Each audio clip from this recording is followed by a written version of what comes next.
Good evening, sports fans, and thank you for joining us here on the NDB Media Network. Don't forget to follow all of our programming right there below at ndbmedia.net. I think there it is. You can check it out. Lots of guests showing up on the network over the next few days and few weeks. Once again, thank you for joining me. Of course, I'm the scorekeeper, not the scorekeeper. Well, I might be the scorekeeper, but that's who I am tonight. Thank you very much once again for joining us. Today is May 1st, 2023. This might be the last time that the professionals will be on Monday. I am looking at a possible move to Wednesday. And if we do that, it would be June 7th at the earliest that we would make that move. And it would be at 7 and it would be on June 7th. And more than likely it would be at a later time at 8 p.m. or so. So for everyone joining us, thank you. Let us know who you are and where you hail from. And thank you for joining us. As you know, on Sports Talk with the Guys, I have been talking about rosin that is used by pitchers. As a former pitcher myself, based on my age, I'm definitely a former pitcher. This is a small bag of rosin. Think baby powder. This is what pitchers use to dry off the sweat that rolls down their arms to their hands. That's all it is. That's all it's designed to do. Now, I have been using rosin since the 80s when I was fortunate enough to play on my high school baseball team. And I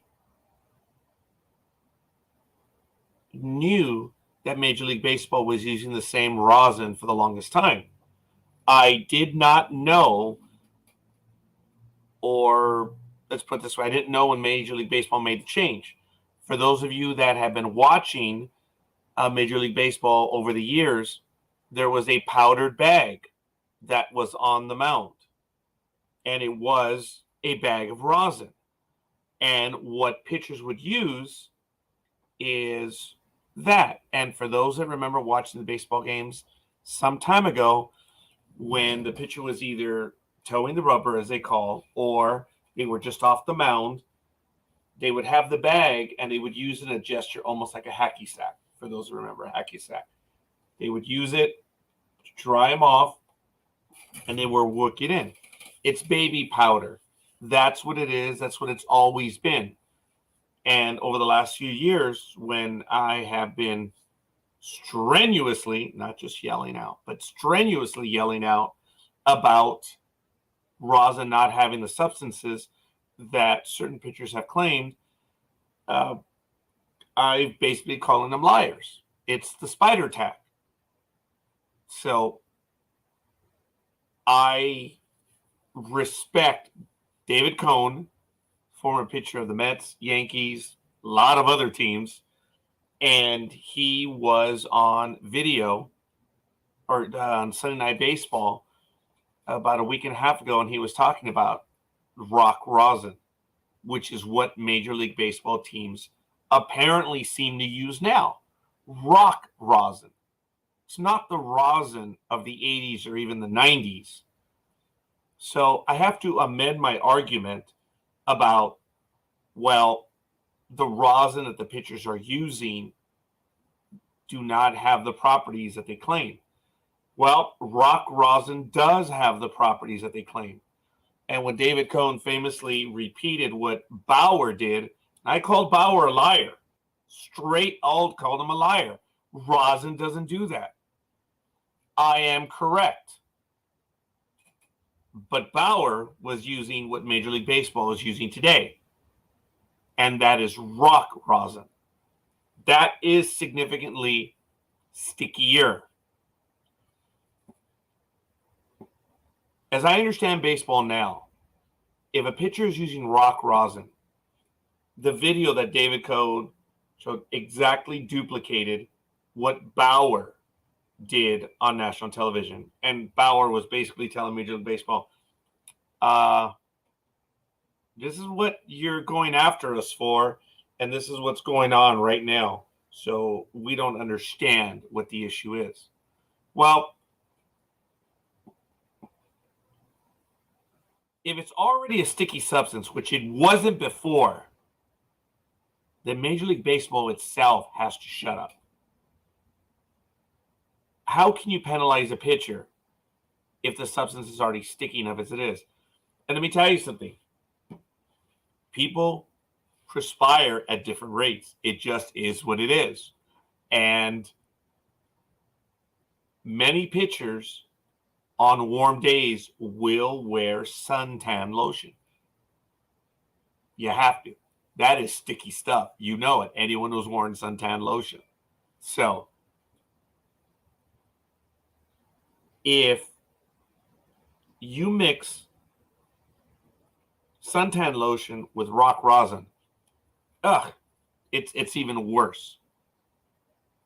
And as David Cohn so eloquently educated us on the video, which the video is on the Sports Talk with the Guys page on Facebook, you can see what happens, and you can see how it just doesn't come off, even with alcohol. As a matter of fact, alcohol with rock rosin makes it almost worse. So it's an interesting thing that is going on with Major League Baseball right now. And speaking of Major League Baseball right now, I do want to welcome the man from Ohio. And that is Almighty right there. Oh!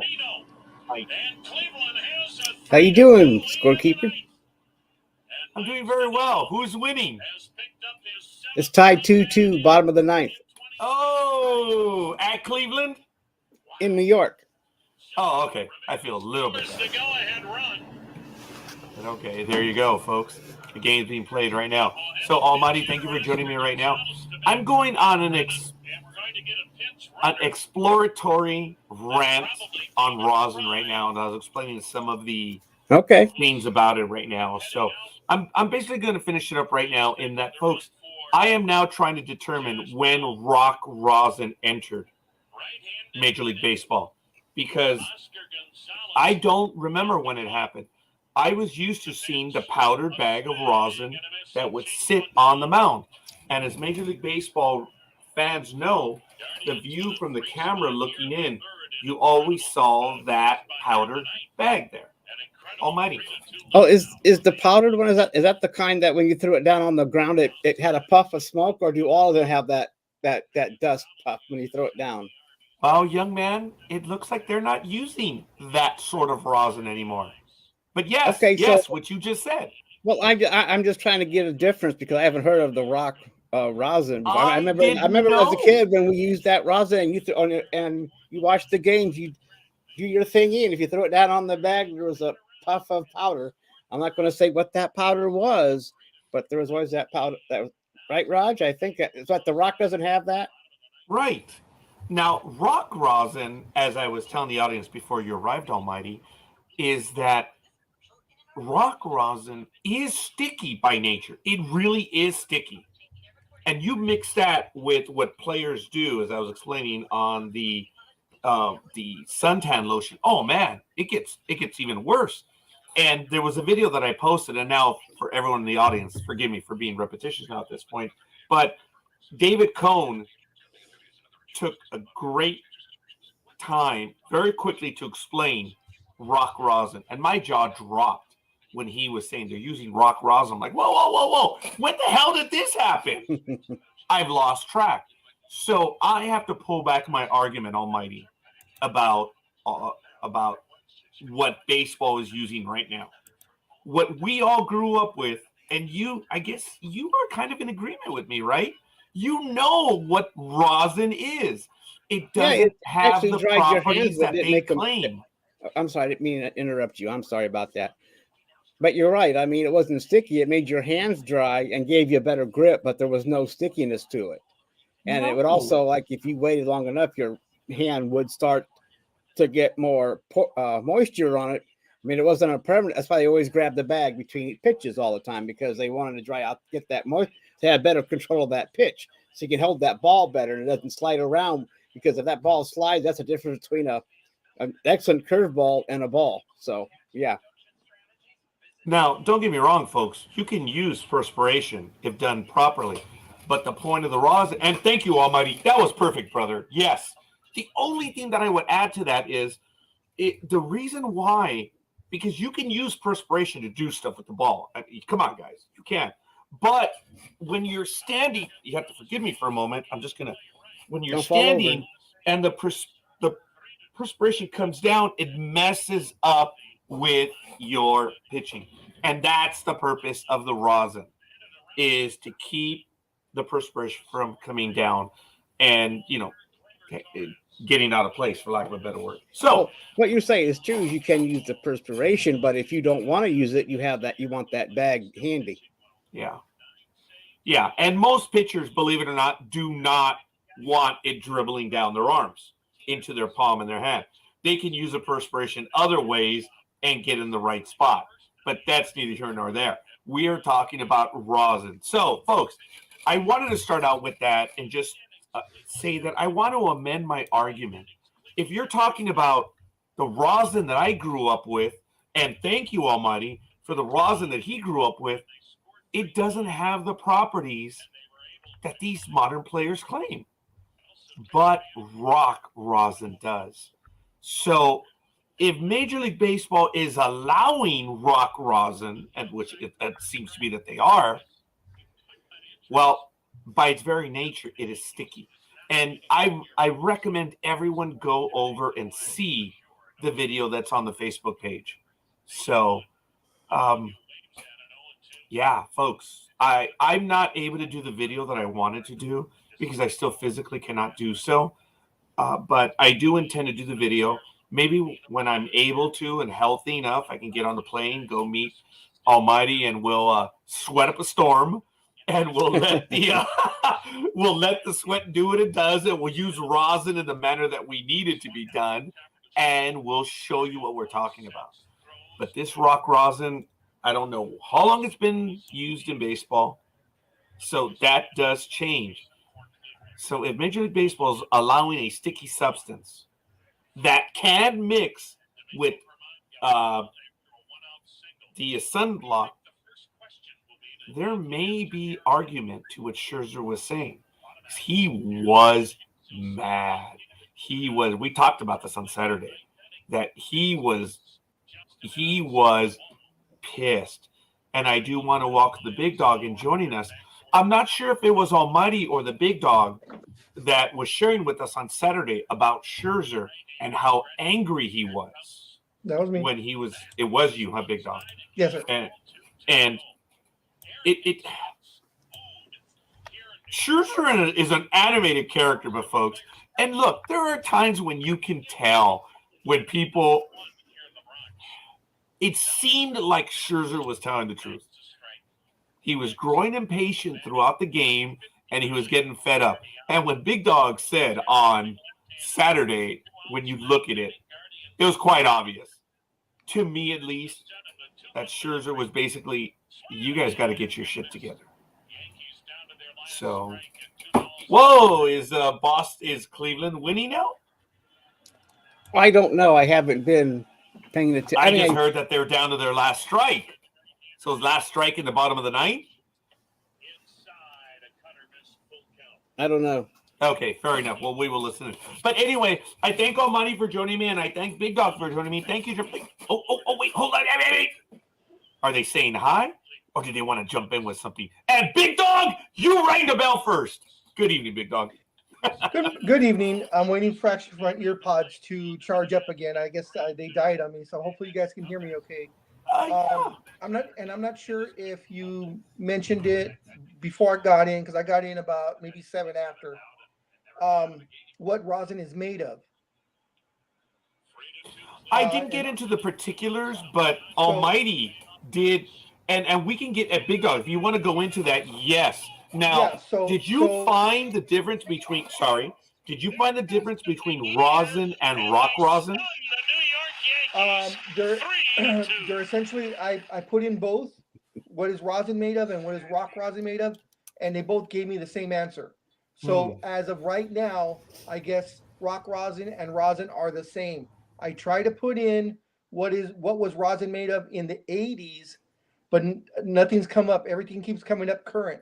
So rock rosin, or rosin that they call it now, is a solid form of resin made from pine tree sap and other plants. And I also looked up, if just to verify facts, if baby powder was ever used for rosin, and it was not. What was used for rosin before, and I guess this would be the 80s version, was magnesium carbonate. And what the hell was the other one? Magnesium carbonate powder was what it used to be made of, was one of the ingredients, along with resin. Yeah, please, Big Dog. I hope you didn't take what we said as it was made out of baby powder. No, we said it's basically baby powder, folks. Mm-hmm.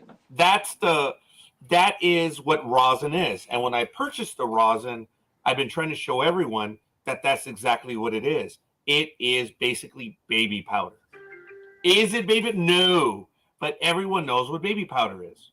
So that's why I compared it to, but have no illusions. So I thank you, Big Dog. Folks, it's baby powder. I know, Big Dog just it's not. It never. I know, but so that you understand, folks, that's what it is. It's powder, and this is the bag. And if you know, there, see, I don't know if you saw that poof of dust. That's the powder. All it does is dry your perspiration. So again, now I'm getting repetitious and boring to the audience when I say, when Bauer did the theme famously on TV, I lost my shit. I'm saying, no. That's not what rosin does. Well, apparently they're using rock rosin now, and apparently they've been using it for a few years. So I don't know when it's begun. And that is modifying my argument.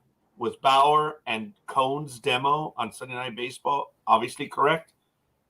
Oh, yeah. I'm correct in my understanding of rosin. I didn't know they were using rock rosin. So I have to find out when they started using it. But, again, if Major League Baseball is allowing a sticky substance and then they're bitching about it, well, wait a minute. If by nature it is sticky, folks, come on. The different bodies, it's going to have a different effect on. Now, the umpires in the article said that no, this is stickier than most. And that's when I got hot and I says, okay, well, then I hope they kept evidence, because they claim this is stickier than what is average? What is more than? That is an arguable argument that I, in my other persona, would have argued. So I just wanted to throw that out there and start that up. The other thing, gentlemen, is I wanted to start and talk about a few other ones. But let me see. Thanos Heisenberg, thank you. If it happened to the Astros, would you be as adamant in your opinion? Because the Astros are cheaters. I have something for you, though. Okay, Big Dog. But you seem to understand the question. I don't. But I don't understand. What do you mean as adamant? I'm adamant over the whole idea of rosin. But I'm not sure. Saying is you're adamant because you're saying if Major League Baseball is allowing rock rosin to be used, which is a sticky substance, and Scherzer gets a 10-day suspension or 10-game suspension because of it, he's saying if it were an Astros pitcher, would you be just as adamant about it? Because the Astros, of course, are cheaters. Or would you have taken the other pro? Well, there you go, cheating again, is what he's asking. I think my argument would be the same. So, sorry, Heisenberg, I didn't understand the question, but thank you. I hope it's correct. I am adamant because of the fact that obviously Major League Baseball made the change. And there's a lot more to this, folks. All I can tell you is, go ahead, Big Dog. I was saying, just real quick, I found some information for you. So, it said, because the question was, one of the questions I just saw was, what rosin does Major League Baseball use? Franklin Sports' new Major League Baseball Greater Grip rosin bag formula has been carefully engineered to provide superior long-lasting grip during practice or competition for those who prefer a dry grip. It says our new high-tack formula absorbs moisture to keep the hands dry and confident, packaged in a durable, thick cloth bag.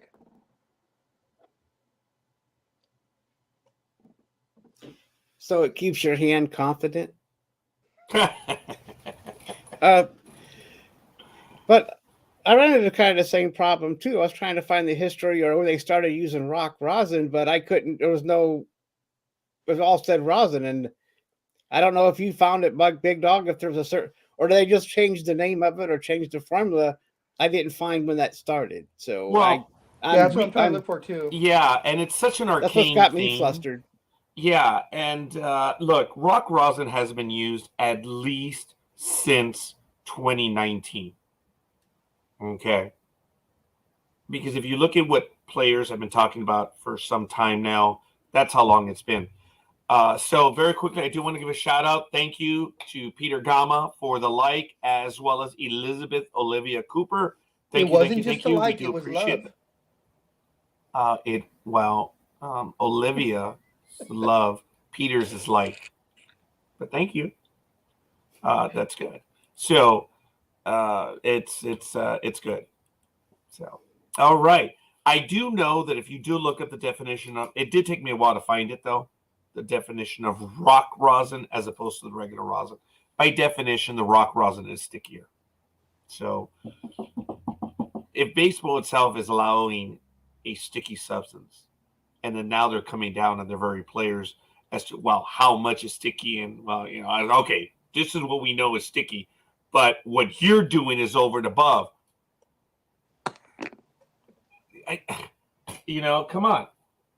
How can that be, and what are we going to do about it? So that's my commentary right now. We're going to find out when rock rosin started, and then we can go from there. We're still going to do our demo. I'm probably going to purchase some rock rosin to see, but again, check out David Cohn talking about that on Sunday Night Baseball. The video is on our Facebook page, so please go ahead and check it out, folks. So, all right. My co-host, what did you guys want to talk about now? Well, Almighty was there first, so he goes first. Oh, okay. By the way, Big Dog, I have scheduled the show for tomorrow. Thank you, sir. That's why I was late getting here. Time got ahead of me, or whatever you want to call it. Well, since we're talking about baseball, it looks like, let's go over this. Let's see. Nope, that's not what I wanted. Where is it? Anyway, it looks like the salary cap in baseball has reared its ugly head once again, or at least a discussion for it. And what did I had here? That's not it. That's not it. Where the fuck did I? Isn't the salary cap something like $750 million or something? It's whatever the Yankees and Mets decide it is. But oh, here we go. But anyway, this is an article for, I didn't see it, but the article's from March 1st. So 2 months ago, okay. But I missed it too, so I can't. But it says here, Major League Baseball reportedly pushing to install a salary cap to close the gap between Major League Baseball's richest teams and its smaller market franchises. Now, this has been going on for decades, as most baseball fans know, and this has resulted in a couple work stoppages. According to Evan Drellich of The Athletic, Commissioner Rob Manfred has said Major League Baseball's Economic Reform Committee is focusing on television distribution and revenue disparity, but an industry source told Drellich that an underlying motivation of the committee is to address small market owners' concerns. Well, no kidding. And I guess this is Evan Drellich's quote. The whole idea is to basically come up with a system that gets to a salary cap. Rob didn't, maybe he didn't say it because Al says it's whatever. It says, Rob didn't lie by saying it has to do with the regional sports networks dealing with the RSNs because these teams will lose more money and the disparity will get bigger. So they're using that excuse to have a study committee, end quote. And I guess that's probably from yeah, what says Rob? Okay, yeah, it's Evan's quote. But that's a quote by Evan, and that's what from his article, I suppose. The Major League Baseball Player Association has remained steadfast in its opposition to a salary cap. I think that's mostly coming from Aaron Judge right now. Major League Baseball's Player Association Executive Director Tony Clark told reporters Saturday the players are, quote, never going to agree on a cap, unquote. Drellich noted February 19th that Major League Baseball created the committee with Bally Sports near bankruptcy. Yeah, because Bally Sports is near bankruptcy, in part to address the impact that would have on Major League Baseball games that air on RSNs, but also to explore solutions for owners who are unhappy about the differences in an amount of money teams make. While Major League Baseball have and have nots, Yankees, Mets, have long experienced financial disparity as big market teams spend huge money and small market teams scrape by. That would be Speedy's Oakland A's. It has seemingly gotten more pronounced. The New York Mets, led by billionaire owner Steve Cohen, have become the poster child for throwing money around as they lead Major League Baseball with a $336 million payroll, according to Sport-Track. That puts them nearly $70 million ahead of the second place New York Yankees. Both teams are colonial privileged teams. While the Mets, Yankees, Philadelphia Phillies, San Diego Padres, Los Angeles Dodgers, Toronto Blue Jays, and the Los Angeles Angels in the outfield all have payrolls that exceed $200 million, 9 teams hold payrolls under $100 million. That includes, once again, Speedy's Oakland Athletics, the lowest spending team in Major League Baseball at just $40.9 million.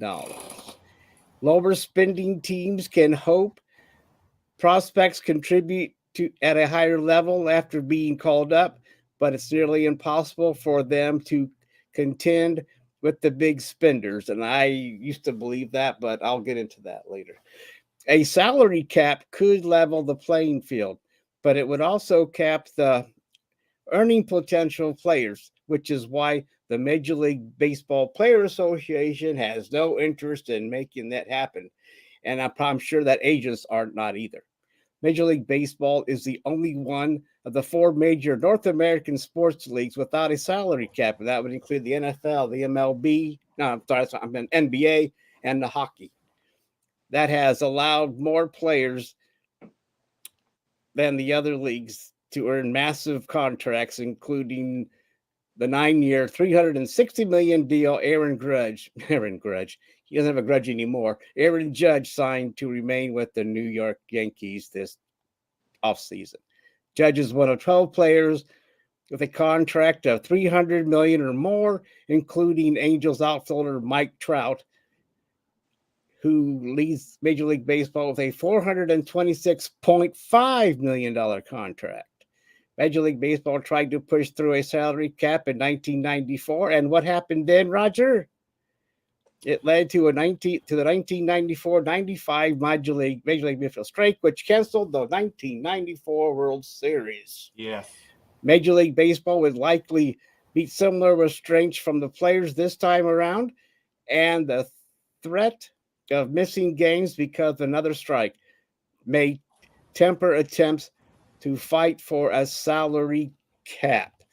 So I missed that too, and all right, yeah. So any thoughts, guys, on that on a salary cap? Go ahead, Big Dog. I totally disagree because the premise of him saying that if there's a salary cap, it's going to limit the amount of earnings that a player can earn is totally false. Look at the NBA, for example. They're giving examples. What they should have said, it will limit the amount of the length of the contract. That part I'll agree with if they were to word it that way. But as far as limiting the earning potential, that is totally false. James Harden going to earn $50 million next year. All these new guys that are signing contracts last year and this year are going to sign 5-year, $260 to $275 million contracts. That is, you're going to see at least 5 to 10 of those this coming off season, guaranteed. So saying that having a salary cap is going to limit the potential of a player, that is totally false. And the same thing about the earning, having a salary cap is going to level the field. That's totally false also, because when you have teams like, and I'm going with the NBA, we have teams like Golden State Warriors, the Clippers, who have these billion-dollar owners that they don't care if they go over the salary cap. They don't care. The Warriors have the second biggest salary this year, and they're going to pay somewhere after luxury tax, they're going to pay somewhere in excess of 175 to $200 million just in luxury tax. Clippers, the same thing. So having a salary cap, the only way you do it is if you have a hard cap, which means you can't go over it no matter what. Then we might see some changes. But to have just a salary cap and say, okay, if you go over the first time, then we're going to charge you this. But if you're a repeat offender, then the charges go up. And you can tell just by looking at the salaries in the NBA, doesn't matter. You know, if you have an owner that's going to spend money, doesn't matter. And the Padres are a prime example. For whatever reason, before, I didn't used to think of them that way, but they were classified that way as a small city team. And now, according to the article you were just saying, they have they're in the top 10 in salary, but they're considered a small city though. So that throws that also out the water. So I don't think a salary cap is the end all be all in solving all these problems as far as trying to level the playing field. As I said before, I think we talked about it a little bit a month or two ago. If you have a rich owner, he decides to buy the Oakland A's, or he decides to buy the Milwaukee Brewers, and he wants to pour in all the money he wants, players will come no matter what, because the money's there. I do want to add that I know the guy did say that the salary cap may be the thing that would work, but I don't see it happening because unlike basketball has a minimum amount that the teams have to spend. And if you put a salary cap in Major League Baseball the way it would work, the way many people envision it, it still wouldn't change anything because the teams in the bottom are not spending. So it just doesn't seem to be something that would work. Look, if you have a hard salary cap, it depends what the hard salary cap is, then maybe. But look, if Major League Baseball were to do it, they would eventually win, but you would lose baseball for about 2 years, 2.5 years. Yeah. Because the players have money to hold out. That's the thing. If baseball would have done this 20, 30 years ago when the players didn't have that much money, it would have to have been done 30, 40 years ago maybe. The players can hold out. And what will Major League Baseball do? They'll eventually bring in the players that were referred to as the scabs in 1990, the ones that would cross the union line. So I don't know what you want to do with that. I don't see it. I do not. I see Major League Baseball trying to get there. We have a de facto cap but it is not what people think it is. The NBA has Big Dog. What could you? I know you explained that the owners go over, but what is the salary cap and what is the salary floor? And if you don't, I know you don't have that at the moment. I'm Yes, sorry. actually, I do have it saved. Just give me 30 seconds. Keep talking. Yeah. So the article, which Almighty did show us on screen, he says the salary cap may no salary cap will not Okay. in its purest form. Big Dog. Okay, so in the NBA for this season, the salary cap is 123,655,000. The luxury tax threshold, which means and even saying there's a salary cap, it is, but it isn't, because you don't start getting taxed on that till you go over 150,267,000. So you're in between that little buffer. And the way it works is when you're over the luxury tax, $0 to $5 million is $1.50 per dollar.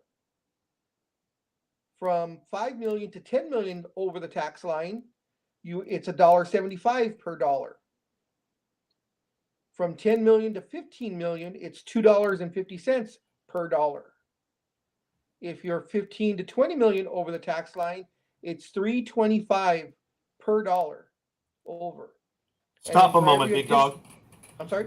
Stop a moment. Sorry. Sure. Well, Dream, what the hell are you doing? Get your ass in here. I'm sending it to you right now. I'm so sorry, Big Dog. Please go ahead and continue. I interrupted you. So from 15 to 20 million, it's $3.25 per dollar. For every additional 5 million above that tax is the rate increases 50 cents per dollar for every 5 million over. And it's hard because it's tiered. So that first 5 million is taxed at $1.50, but let's say you're $7 million over. So the first 5 million is taxed at $1.50, but those other 2 million are taxed at $1.75, and so on and so forth. Yeah.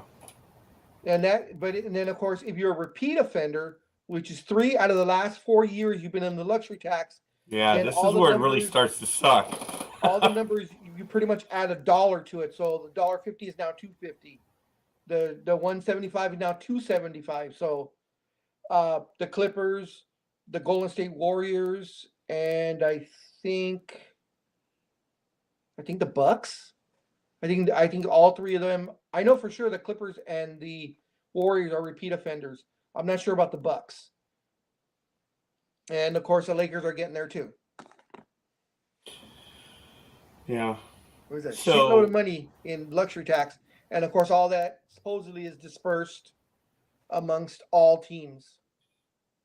But look, all the teams agreed to it. All the players agreed to it, and it's been working in the NBA.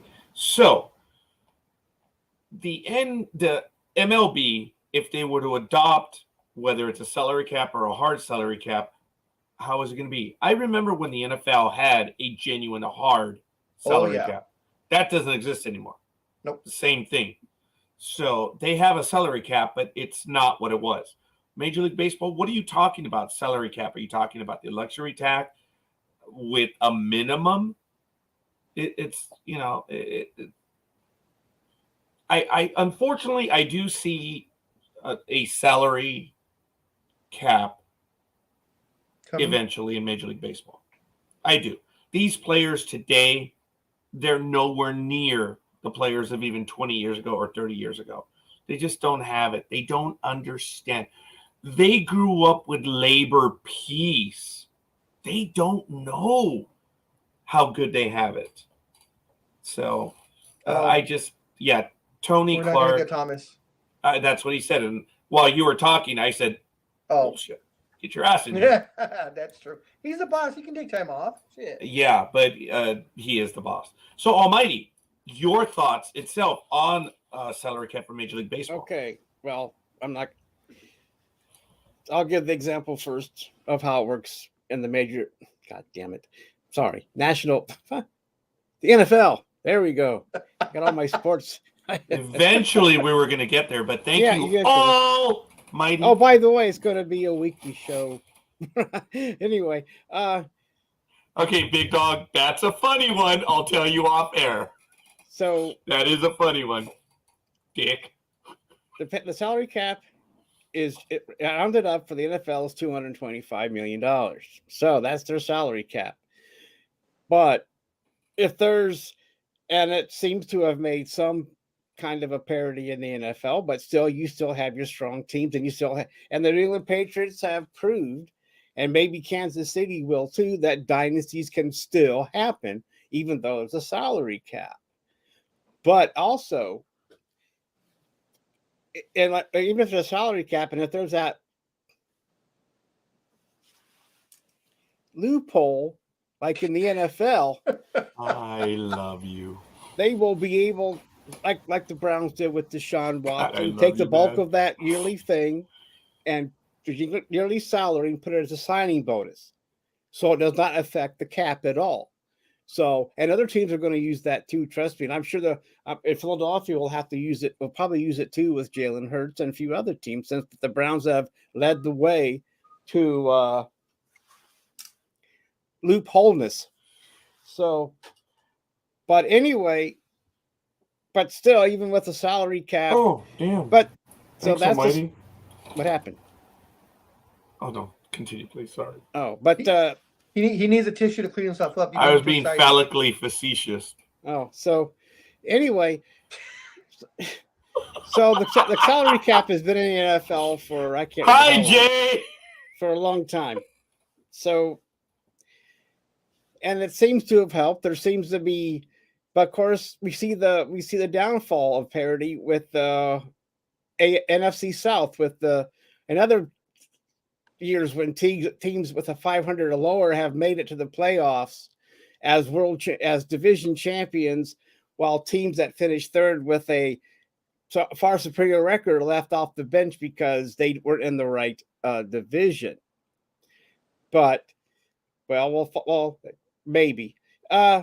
But still, but I'm just saying there's ways that this can work. But NFL has a salary cap, and basically that's how it works. I don't know if there's any penalty if they go over.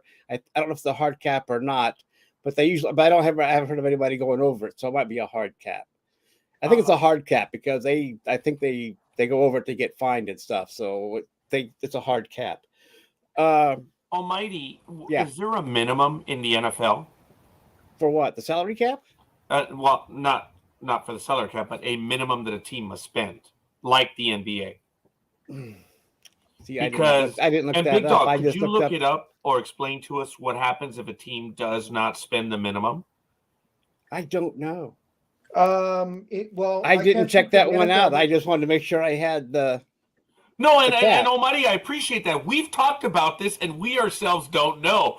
That's why I was wondering if you know that right now. Big Dog, for There the probably NBA. has to be, or there'd be, because I mean then there'll be. I don't know if there is or not. I mean, if Big Talk can find that real quick for me, I really appreciate it. I'd give him a doggy snack or something later on. Oh. So. Hi, Jay. But looking good, Almighty. Yes, he always dresses thank you. professionally for the professionals. So anyway, that's how the NFL has a hard cap, and as I said earlier, there's ways to work around it, but they have to find it out. But you've got a great disparity too, even with the salary cap. I mean, look how much money, like Jalen Hurts making $53 million or whatever, or is that Lamar Jackson? But whatever, they're making 50-some million. When you have teams have players on the offensive line making minimum wage, which I think right now is $300,000. So there's still a salary disparity. There might be a cap, and you might have your Aaron Rodgers and whoever up here, but you might also have a starting offensive lineman, maybe a stud, making $1 million. Okay, so there is still that disparity, and plus you got to realize the life of a lineman. I think last I saw was 2.5 years that they last in the NFL before they actually have to come out because of injuries and retire and all that crap. And I think it's before they can even get any benefits. So there is still, even with the cap, there is still a disparity as far as payroll or money rise between players. So I mean, it might solve parity, or if you want to call it that. But the Patriots show, if you work it smartly, and you use the Belichick way, you can still make a dynasty. And if you're Kansas City, if you guys get one stud, you can, and a couple others around them, you can still win and get. But they've learned that they still need an offensive line to protect Mahomes. I'm getting off track. But here's the Not thing. at all. This is the professionals. So there is still a disparity, and it's unfortunate. And Sorry. so, and plus in the NFL, a career can end at any time, as we have seen over and over throughout the decades. That, one hit, Joe Theismann, done. Who else was done? I mean, lots of players, they get one hit and they're done. And so, but to get to baseball, salary cap. Okay, you can make a salary cap, but Oakland's still going to do $40 million because that's all they can afford. What are you going to do? Make Yankees spend $100 million to keep it even? Well, that's what they want. That's what these people, and the people who are crying about the salary cap, I'm sorry, they are all from small markets. Hello, Jay. How you doing? Yes. I'm just saying, but teams have what they have without revenue sharing. Well, okay. Big Dog kind of touched upon it a little while ago. Yeah, but I'm just saying that supposedly that's right, because you can have a salary cap, but if the Oakland A's and even the Guardians can only afford so much, and like Tampa Bay, I mean, and that's in the '80s when this first reared its head in Major League Baseball. I was in college at the time, and I was taking a speech class, and we talked out against the salary cap, not having a salary cap, making it uneven. And then 10 years later, the Indians become a playoff team, go to the World Series with their low payroll. And this year with Tampa Bay and other times, we have seen the teams, even without a high salary cap, pull the strings. And we've seen the Yankees and the Mets not even make it by having, and the other high-priced payroll teams not make it to the World Series or whatever. So it doesn't matter. It depends on the talent and how lucky you can get. Once you realize, like the Guardians and the A's and so forth, once you realize that you're a farm team for the other 7 teams or whatever, half the league, you just get what you can out of them before you have to let them go in free agency. That makes you draft smarter in free agency. You can't, in a draft, I mean, you just can't blow picks like Yankees can just go, we'll do this, but if we don't like these guys, this guy's going to be a free agent over here on the A's, Guardians, Twins, whatever. We'll just offer him a big contract and make up the difference. So if you watch Moneyball, you've seen somewhat that Billy Beane made it work for him in a way. But I'm just saying it can be done. But like I'm going to say, $40 million is $40 million. It doesn't matter what the salary cap is. And if you make a salary cap $100 million, the owners will love it because that puts an extra $200 million in their pocket. Yep. I think who said that? Did Dream say that? Yeah, Big Dog. Big Dog and he's right. And they're not going to use that money to keep up the stadium either. I mean, that's a whole different issue. I'm not going to go there either. But I'm just saying. I just wanted to throw my 2 cents in real quick before I get out. Go ahead, Dream, man. I'm sorry. No, you're good. I appreciate all that info, man. That was really good. And as Jay said, you're looking real sharp tonight, man. Love your tie and the hat. Yep. I was just up for my right hand. I just wanted to say real quick, salary cap, it's really there to benefit the owners. You're really not looking too hard at anything going back to players. They're not using that to, give bonuses and everything else. It's lining the pockets of the owners. Very little rules are accepted and set into place that benefit the players directly. The salary cap, I don't know how well that's going to work in baseball, just based off of the longevity of careers in baseball versus, say, the NFL or the NBA specifically. Because as far as baseball goes, the average career length is a lot longer than the NFL.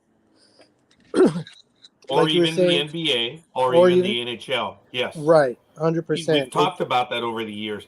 But we were surprised by the average number, folks, because of so many players being in the Major League Baseball. It is not as much as you think when you look at it mathematically. But I'm sorry, Dream. Go ahead.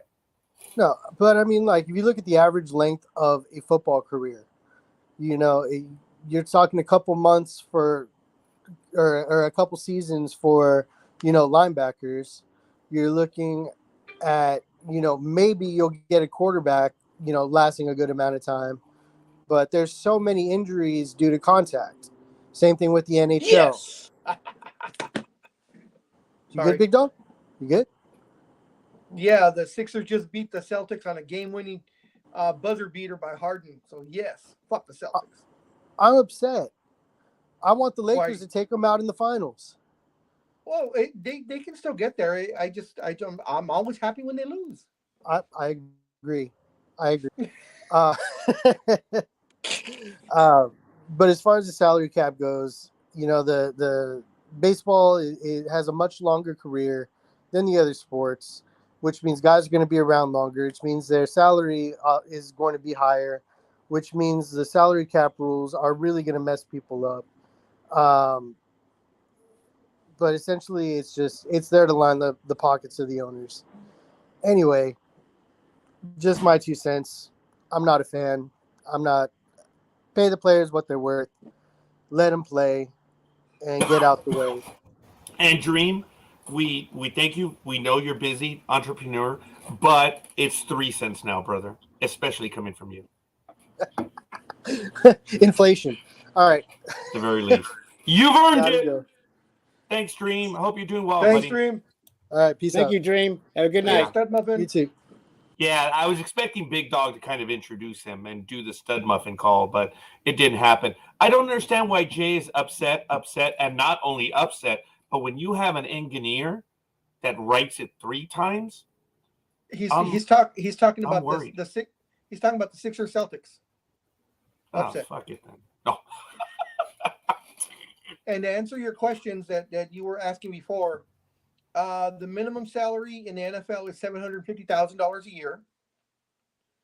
The base amount, as I said, the salary cap in the NBA is $123,655. The minimum Mhm. that an NBA team has to pay out is $111,300,000. Okay. Now, to answer your question, if they don't get there, the NBA ups it to that point and then distributes the money amongst all the teams. So if a team spends $70 million and then they have to pay the difference, which is They will pay the difference of $41 million. Is there a penalty applied to that? Just curious. I'd have to look it up, but yes, I believe so. Oh, so there is a bitch penalty for the little Yes. cheapy kids in the bottom. Mhm. Okay. All right. I kind of thought so. And folks, whenever we've had a conversation about revenue sharing, salary cap and stuff, I kind of remember the Big Dog did tell me years ago, he says, oh, no, scorekeeper. There's a minimum and there's a maximum. And both of them you have to pay on. And I asked, well, what do you mean a minimum? And he said, there's a penalty. Not only do they have to pay it, but then they have to give more money if they don't even spend the minimum. I was like, ooh, that's good. Man, I mean, Big Dog, what was that, like 20 years ago when we talked about that? Something like that. And It's a just while, to- maybe not 20. Just to show, like I said, it was 111.3, the lowest. So the Spurs were going to get dinged this year because they only spent 106,960,542. So at the end of the year, so their season's already over. So the NBA is calculating the difference, which is not much, See, I $5 just million dollars, Yeah, And- but I don't understand that. and a penalty on it. Unless, yeah. Oh, okay. Wow. All right, 83.5 million. Okay. That's not Now- actually too bad since it's that since they're the fourth, they're the number Yeah. 4, team, sport in America. And by the way, I believe Bettman is now the senior commissioner of the 4 or 5 major sports now. Gary Bettman was hired on not long after the 1984 Olympics. And he's been commissioner for a long time. What do you mean by he oversees all 4 sports? What do you mean? No, I said he is the most senior commissioner of the Oh, major sorry, four I'm sorry. sports. And then I said actually maybe even 5 when you consider soccer. But he is the most senior. So, Yeah, because hey, unfortunately, no one cares about hockey. It's a fun sport, but but Jay wants to go see a hockey game, and Jay Oh, has got as my witness. so much once fun, Jay. It's so much I fun. once I am healthy, I did get bad news today, so I'm a little unhappy about that. But it just whatever. So I was wanting to take Jay to go to a hockey game this year, but I'm not going to be able to. So maybe October, November, Jay. But you've never been to a hockey game, so we have to go, young man. Well, wait a minute. Hold on. The Ontario Reign is right by us. They're minor league, but those are fun games. You can take them. No. Wait, hear me out. Maggie's got the wheelchair. We'll just give you the wheelchair, and we'll get some handicap seats. We'll sit you in there, and then me and Jay will be on either side of you. Easy peasy. I appreciate that, but I'm not he's. helping you go to the I bathroom. know. I want I'm to not go. helping- He says that. Yes. I'm not going to Jay, help you go to we're the bathroom, going to though. do that. I'm sorry. I not said in I'm not here. going to help you go to the bathroom.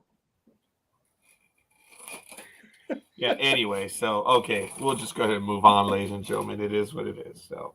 No, it's all would you good. consider that though? I mean, I'll kidding aside. would you consider something like that? No, I physically wouldn't be big dog as it is. I already have a hard time just remaining seated during this program Okay. and all the others. So just physically, I'm going to have a lot of stuff. Whoa! Hey, stop playing with the setup. Stop it. I'm not the main guy here. So go back to where we were. Be nice. Come on. Oh, he muted himself.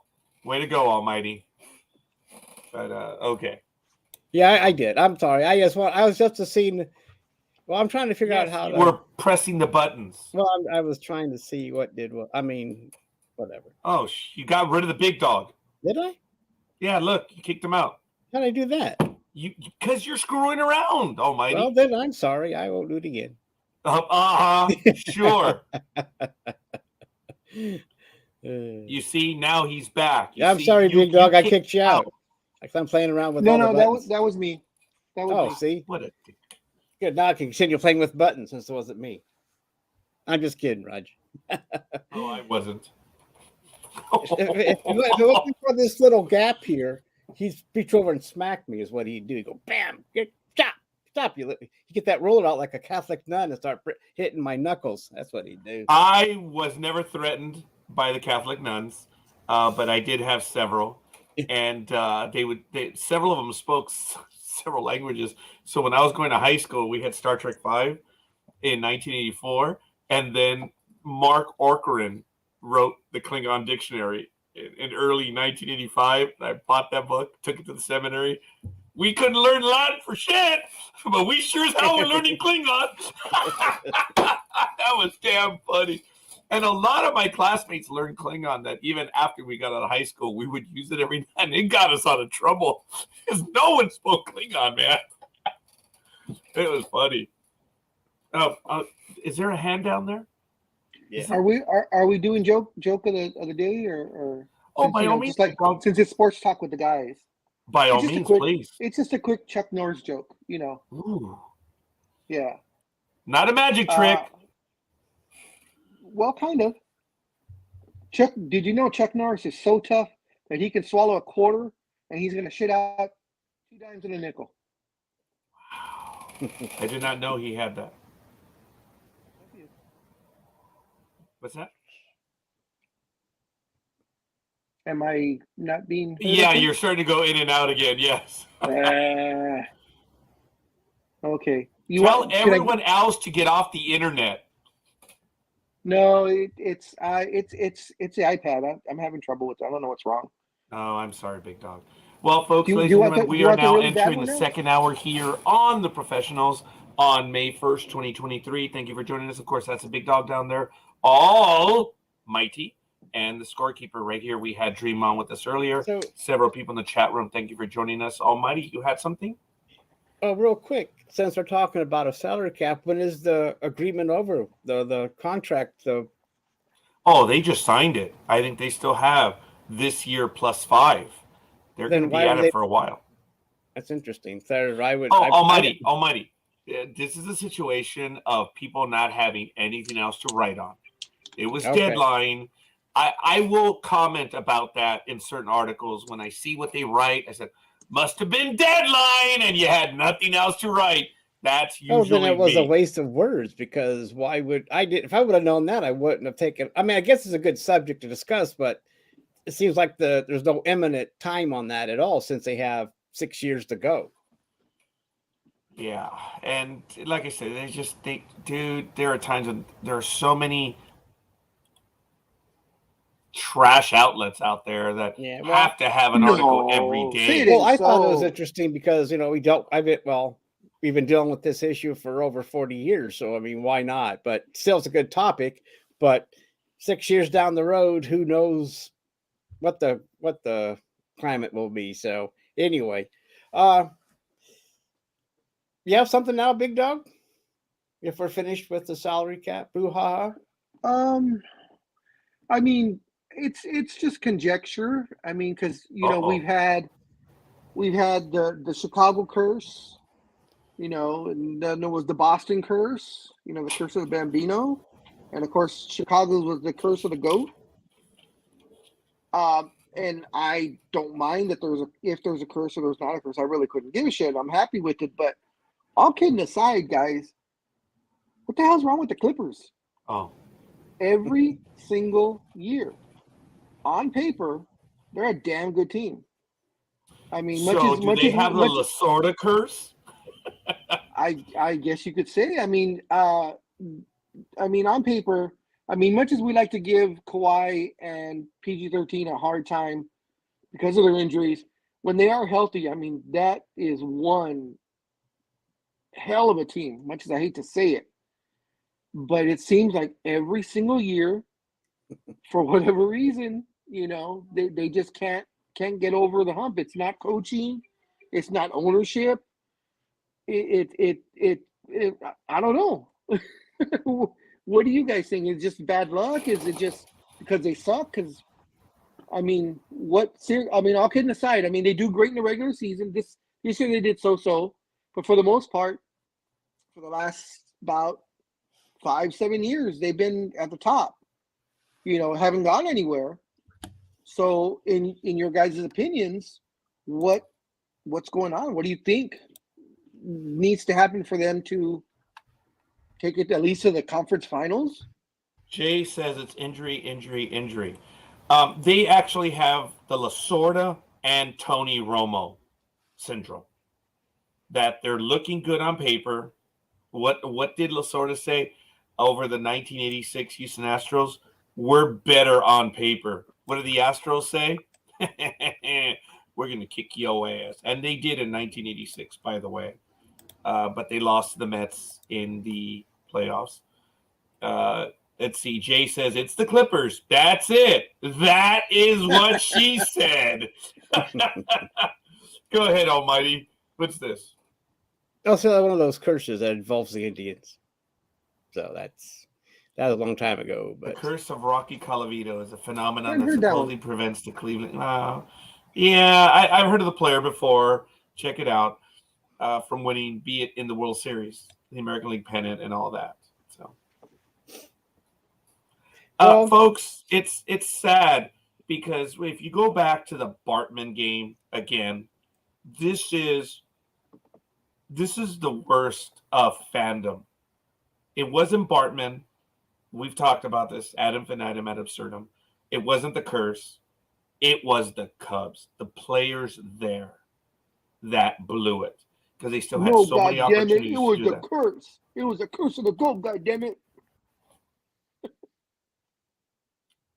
And it remained to be until 2016. Mm-hmm.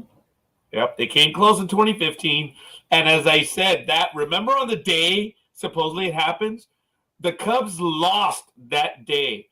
And had the Cubs actually won on that day, it would have been a self-fulfilling prophecy. Because if you think about it, the joke is, the Cubs win, the Cubs win, the Cubs won the World Series. No, you dumbass. They won a playoff game. But it would be perfect, and the world would celebrate the Cubs won the World Series. No, it's just a playoff game. Had they won that day, it would have satisfied the prophecy in the Back to the Future. So, hey, it is what it is. So, anyway, Big Dog, just very quickly, how many years are left in the NBA contract, which was just recently signed? I believe.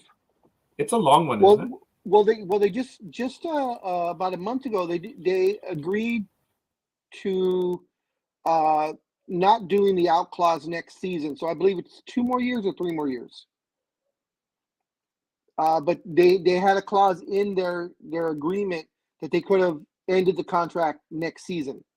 Right. And, We talked about that. Yeah, and just before the All-Star game or right around the All-Star game, the Players Association and the NBA got together and they both agreed to not use the out clause, the opt-out clause in it. So they will continue. I believe it's through 2026. So, but we've talked about it before for years that of all the 4 major sports, or 5 if you want to count soccer, the harmony between the Players Association and ownership. I mean, I don't think there's a better one. There's a better bond, if you want to call it that, than in the NBA. They both realize, we need the owners need us, and let's all share in this damn money. And it's of course there's always things here and there, but for the most part, they both agree. And as you can see by these salaries, that some of these players are getting, it's great. It's a great time to be a professional basketball player right now. Appreciate that. Did you want to update us very quickly on the playoffs, Big Dog? Sure. And then we can get into one of the other articles that I had in mind. Jay says, you read my mind with Back to the Future with the Cubs. Jay, you haven't been with us in our climb, and every year we would go over Major League Baseball, football, and basketball as their seasons would begin. We kind of got away from that in the last year, and during COVID, we haven't really done that. But I expect us to be able to start doing that again, especially when football comes around. But every year I was asked for the Cubs, and I would always tell everyone, 2015, 2015, 2015. And in 2015, they came out of the box. They really did. And but they didn't make it. Go ahead, Big Dog, please. All right. So yesterday in the only Game 7 of the first round, it was the Golden State Warriors going up to Sacramento and pretty much kicking the shit out of them. Stephen Curry, 50 or 51 last night. And what was the historical thing about that in Game 7? He now has scored the most points in a Game 7 playoff game. He surpassed. I don't think anyone has ever done that, right? No. Well, it's been done. I mean, in a Game 7, no. For most points, period, Michael Jordan has the record at 63. And I think it's Elgin Baylor has number 2 at 61. But for a Game 7 itself, he broke it by 2 points, I believe. I think 48 was the record, and it was just a couple of years ago. But Steph he was on fire. Yeah, so 50 points, folks, is like hitting 3 home runs in a Game 7, man. Yeah. That's immense. And with that, the Golden State Warriors will now play the Los Angeles Lakers in the second round. That starts tomorrow. The ESPN prognosticators, they picked 15 of their prognosticators. I won't even say best. I'll just say 15 of the prognosticators. And of the 15 of them, 13 of them chose that the Warriors will win in 6 or 7. Good for them. That's a safe, easy bet. Good for them. And I said, fuck you to all of them. Yeah, bunch of pussies. In the other one, it is the Nuggets facing the Suns. The Nuggets took care of business yesterday and beat the Suns. So they lead in it 1-0. The same prognosticators picked the Suns over the Nuggets, I believe 10 to 5 of the 15 of them. In the Eastern Conference, it will be the Knicks and the Heat. The prognosticators there are pretty much favoring the Knicks, although I'm going to go with the Heat because Jimmy Butler has been going crazy. He is earning his nickname of Jimmy Buckets. He really Miami- is a big dog. Yeah, Miami beat them yesterday, and now have a 1-0 lead. And of course, today's game we just, as we know, was considered an upset. The Celtics lost to the Sixers, and Philadelphia now leads 1-0. So the second round is just getting started. It's going to be interesting. I am, of course, hoping for the best for my team. We'll see how it goes. I was talking with Dream about this yesterday. I said I'd rather have the Warriors and the Lakers in this round, and Dream thought it would be better to have the Sacramento Kings versus the Lakers. And my reasoning was that the Kings are younger and inexperienced, so they don't have a care in the world right now. They know they're pretty much like just happy to be there. The fact that they had the second best record in the league, and they are a better team than the Grizzlies are. So, and of course, what I keep going back to is the absolute hatred that they have for the Lakers. So, I think that would have been a big factor. This Warriors-Lakers, it's going to be an old-fashioned shootout. It's going to be LeBron versus Curry. It's going to be AD versus, whoever their second man up is. So it's going to be crazy. Steph will get his one or two big games. There's no doubt about it. Klay Thompson, he's been very inconsistent. So I'm hoping he stays that way. But the Lakers have the worst luck that you get the guy that's playing the crappiest, and all of a sudden they play the Lakers, and they're Jordan and Kareem and LeBron James all wrapped up into one, and it's happened all season long. But hopefully it won't happen this series, but we'll see.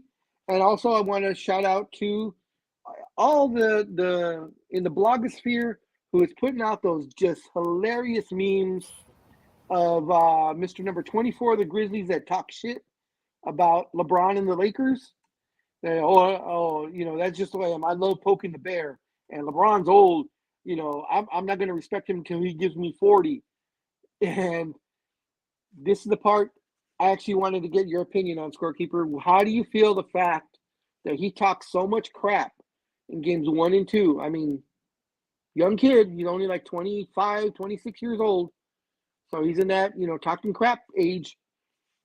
But when they lost games 3, game 4, and of course game 6, he did not make himself available to the press and walked off the court as soon as the buzzer hit, and refused. In fact, he just got fined, I believe, $30,000 for not making himself available to the press, as is required by the NBA.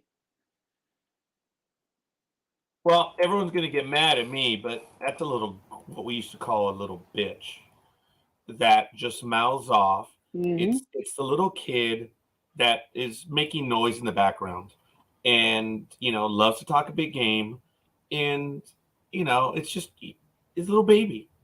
Now, in the playoffs, they should have the fines to be just ridiculously excessive. We've learned our lesson now. They should. What is the fine now? $10,000 for missing the interview? Well, he got fined. Yeah, I guess it'd be $10,000 because he missed 3, so it was a $30,000 fine. So, okay, I'm not this sure should for be the one. whatever the game number it is, multiplied by round by game number. And hey, you want to miss? This is when the best is being done. So.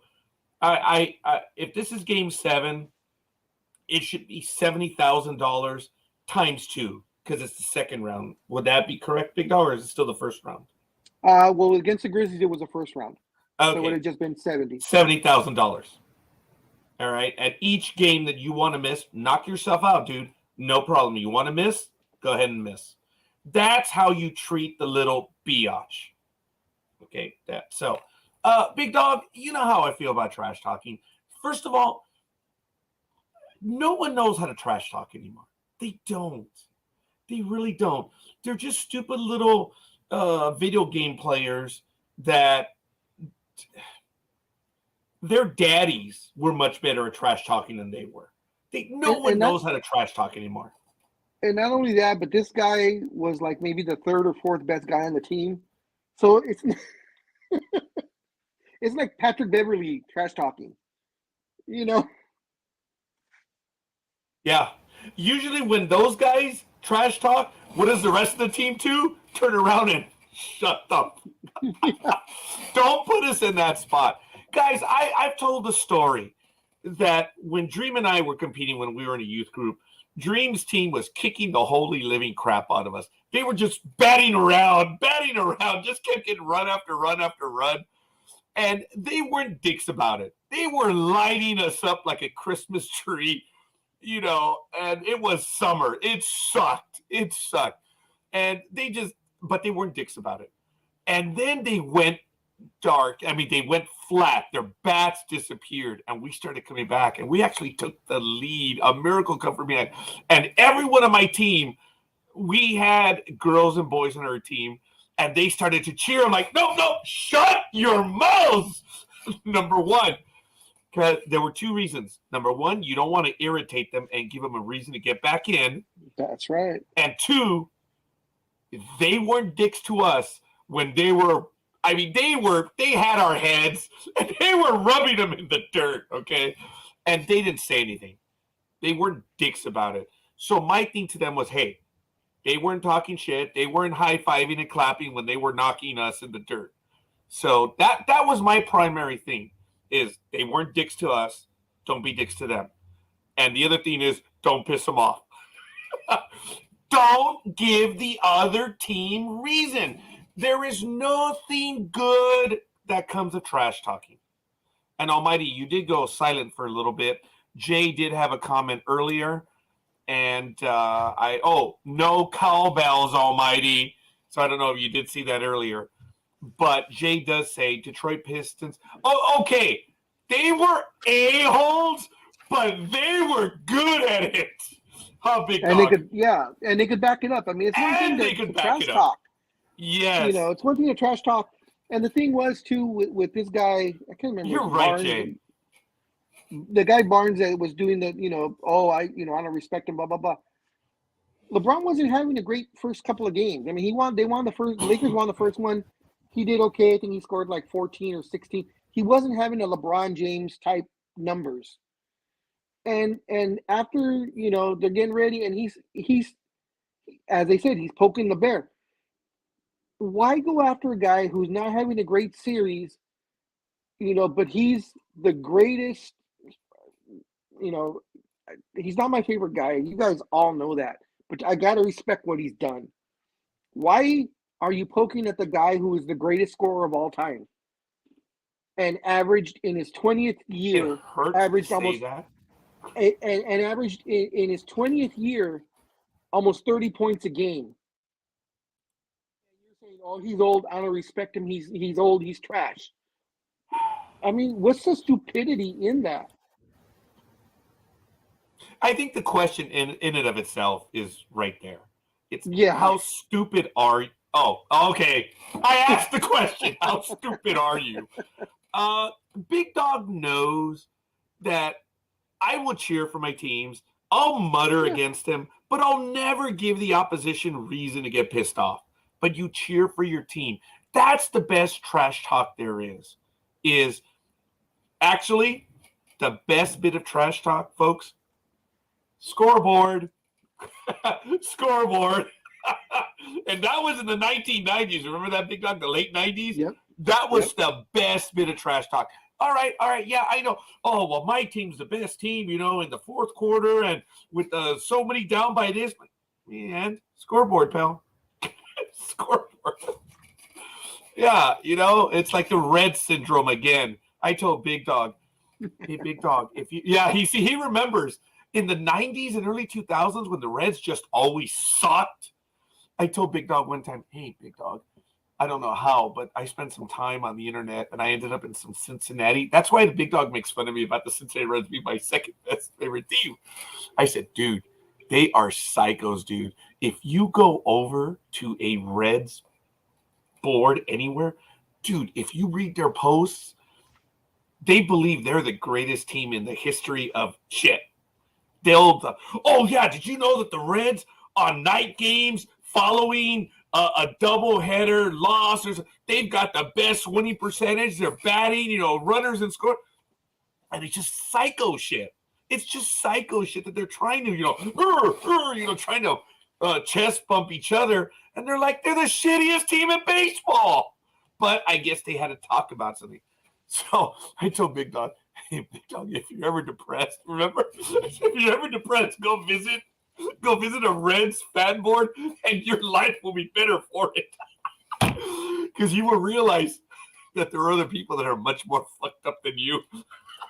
Well, see, I used to do stuff like that. Maybe not necessarily the Reds, or maybe it was the Red after you told me that, or whatever team it was.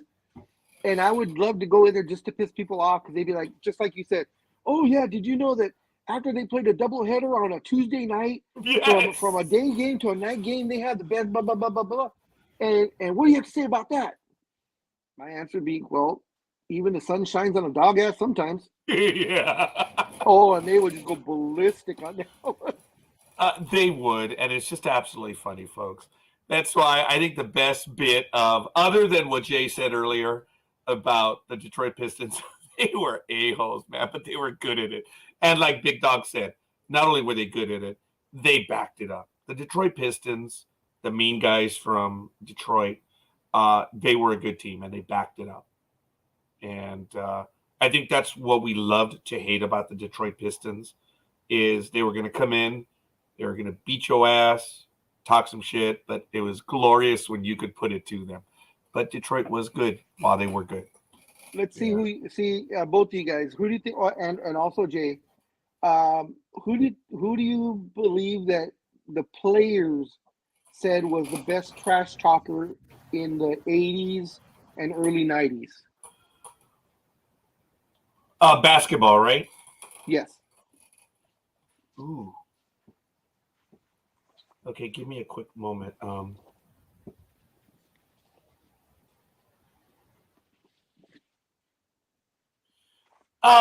Just because most fans won't know, I'm gonna say it was either Larry Bird or it's just practice.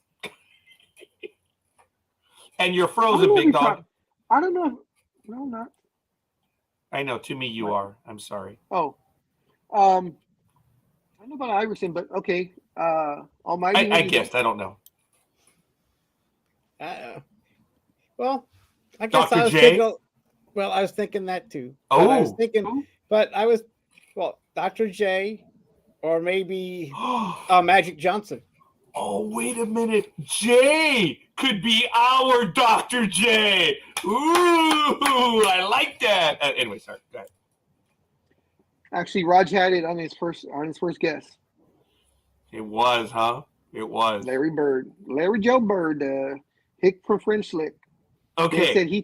They said he talked so much. All the players, he talked so much trash, and the problem was you couldn't stop him. There was a story. In fact, I just saw the video of it the other day. We talked about that. Mm-hmm. And there was so they said the Celtics were down by 2. They had the ball with like 5 seconds or 6 seconds left, and I can't remember who the defensive player was, but it was a big time defensive player. And they said when they came out of the huddle, Bird walked up to him and said, "You're taking me, right?" And the guy was like, "Yeah, of course, I'm guarding you." He's like, "Okay." They said Bird actually walked him over. He's all, I'm gonna screen. They're gonna screen me, I'm going to come over and right here at this spot, I'm going to hit a 3-pointer over you for the game-winning shot. And the guy said he laughed. They inbounded the ball, set a screen for Bird. Bird went through that exact same spot. He shot it as the buzzer went off, and he hit the 3. The guy was just like, what are you going to do? That's trash talking and backing it up. I thought we talked about this some months ago, Big Dog, where the guys back then, such as Johnson, Bird, when Jordan was starting to come around, they all talked shit on the court. Oh, big time. Off of it, it stayed on the court, and that was it. Yeah. It's like that's what they did. They were the professionals where they talked crap, but that's where it stayed. But yeah, and the difference between then and now is, like, now they'll talk trash, and then after the game they go out to dinner together. You don't see in the 80s. No, that didn't have. Bird and Magic did not have dinner ever. And Bird and that center from Detroit. Lambier. Yeah, Lambier. Yeah, they didn't go out to dinner either. Yeah. The thing was, if they were on the other team and they would, you talk trash, you didn't go, be buddy afterwards. Yeah. Everybody had their cute little cliques and shit. Yeah. But it still stayed on the court though. Now, yes, and forgive me for that. And Jay did say, Big Dog and Jay, you guys have to enlighten me on this. Because I really don't remember Rodman as being a dick or a trash talker. And maybe I was kind of stupid by saying it. But Reggie Miller, yes. Oh, big he time did Reggie, trash talk. Yeah. Rodman may not have talked a lot of trash, but he did things. So as we all know, or if you don't know, if you're young and don't remember, Dennis Rodman was one of the best defensive players ever. Yeah, he was, man. So what he used to do, of course, and back in the 80s, you could body up on the guy. When you're trying to defend him, you body him. When they're backing you down or whatever, you're right there. So they said that Rodman all the time that he's bodying you, and of course when you're bodying, you're hip checking pretty much each other, with each other's hips, because you're trying to block them, as you're moving. And Rodman, when he would get close enough, he'd be all, I'm not wearing any underwear. Or shit like that.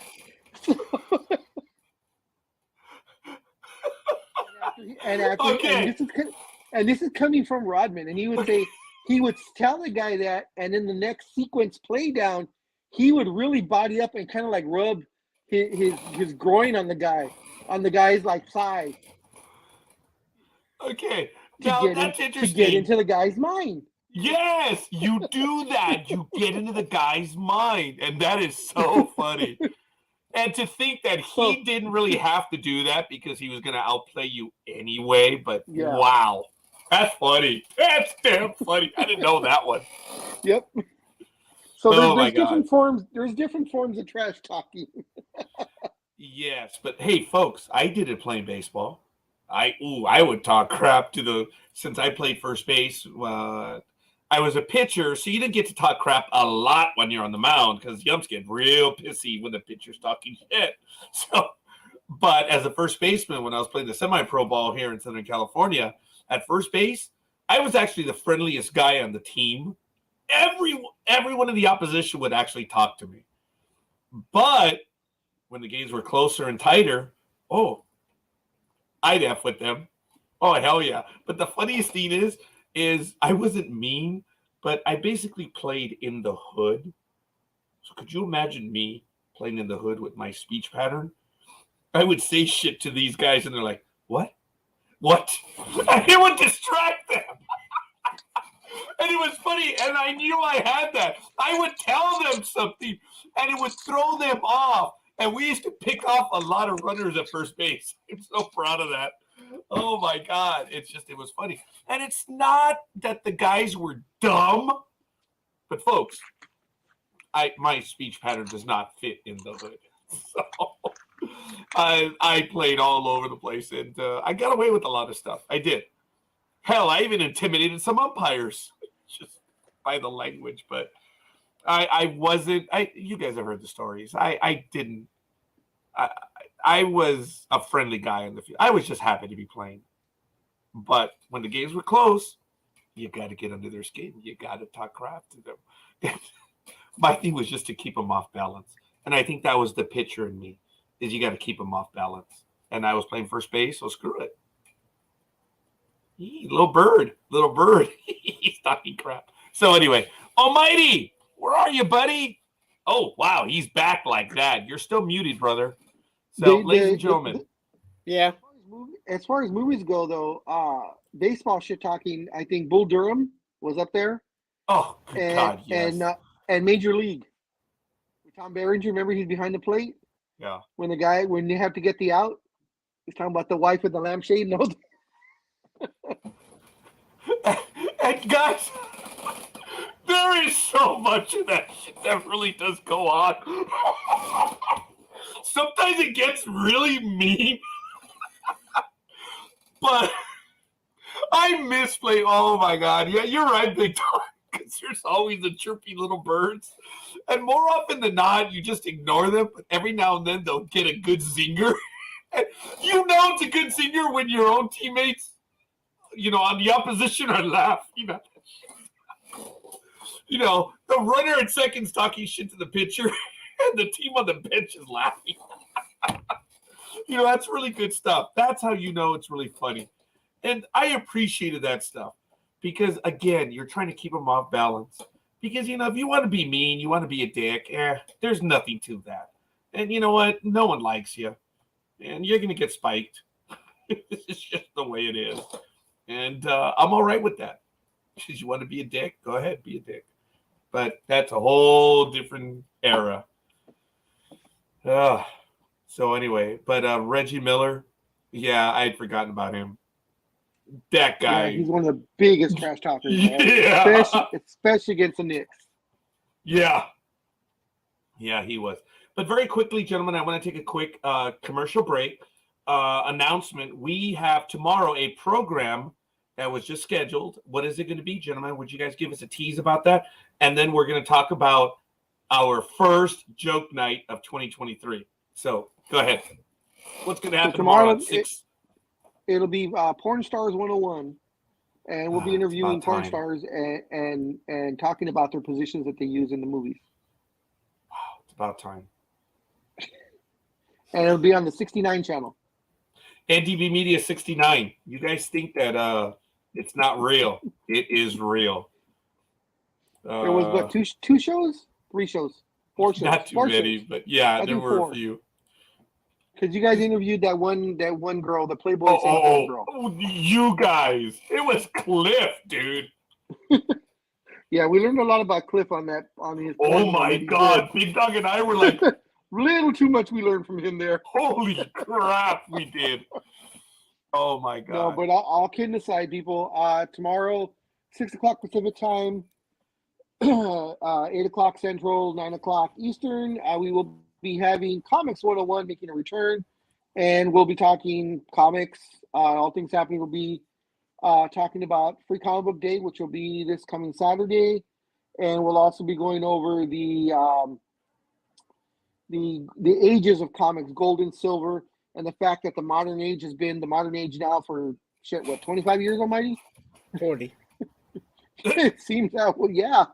No, it has been since 1980. Yeah. After the bronze was modern in 1885. Yeah. As far as, well. 85, yeah. Yeah, no, you're right. It's important. Yeah.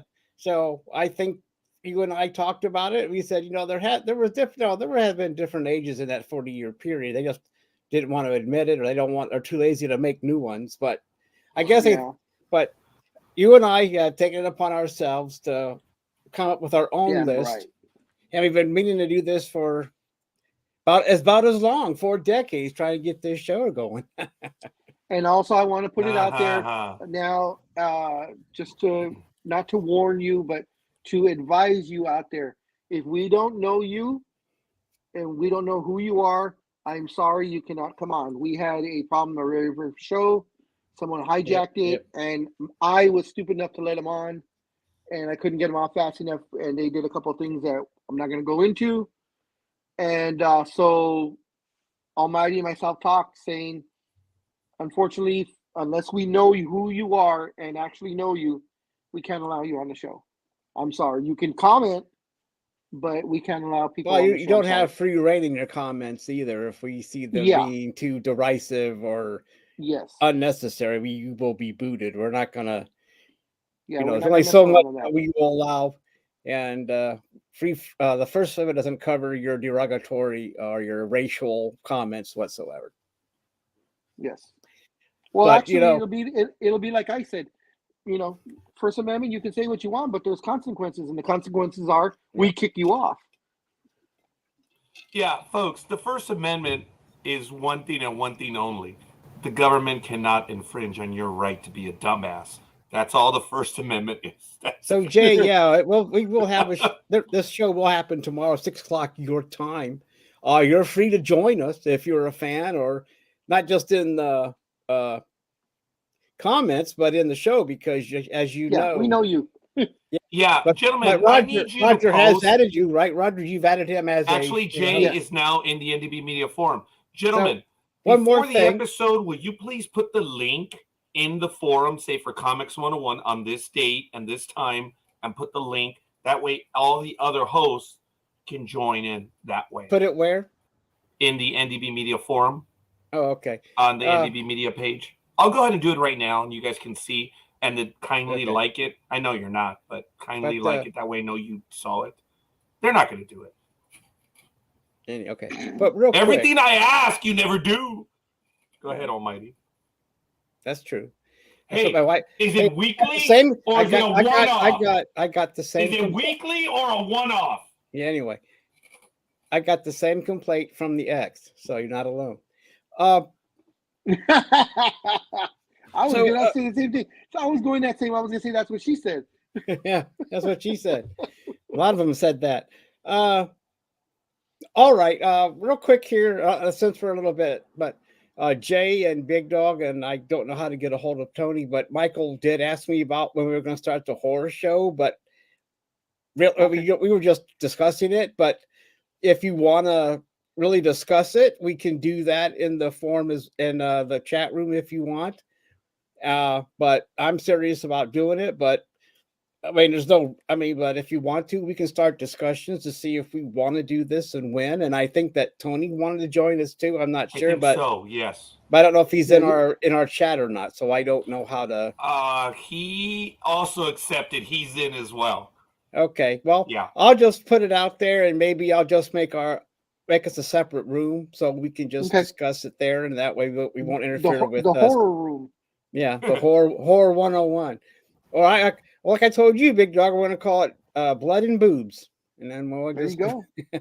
Okay, gentlemen, it is now official. And ladies and gentlemen, I cannot on the 15th. We already have a guest on the 8th. Samantha Glassner from the ARC will be joining us next Monday at 6 p.m. Almighty, I'm hoping you're going to be there for that one. Oh, sure. On Sunday at noon. What part did she play? What part did she play in Raiders of the Lost Ark? She plays Kelly. I remember that name. Kelly. Kelly? Yeah. I remember Kelly in Raiders of the Lost Ark, but okay. Actually, she was in there. She was the Rock that was rolling over and trying to run over Indiana Jones. Cool. So yeah, you're probably right about that too. Don't know if you're talking. Yeah, Kelly, because that's a good name for her too. I mean, for the Rock. I mean, by the way, if you see the ARC, you would get that's cool. That'd be right. It would fly. Yes, it would.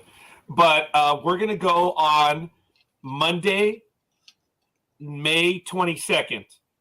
Joke Night returns in 2023, folks. When is it? On May 22nd. So it is 1, 2, 3 Mondays from now. What time? Oh, yes. I think we're going to go a little bit later, folks. I'm sorry.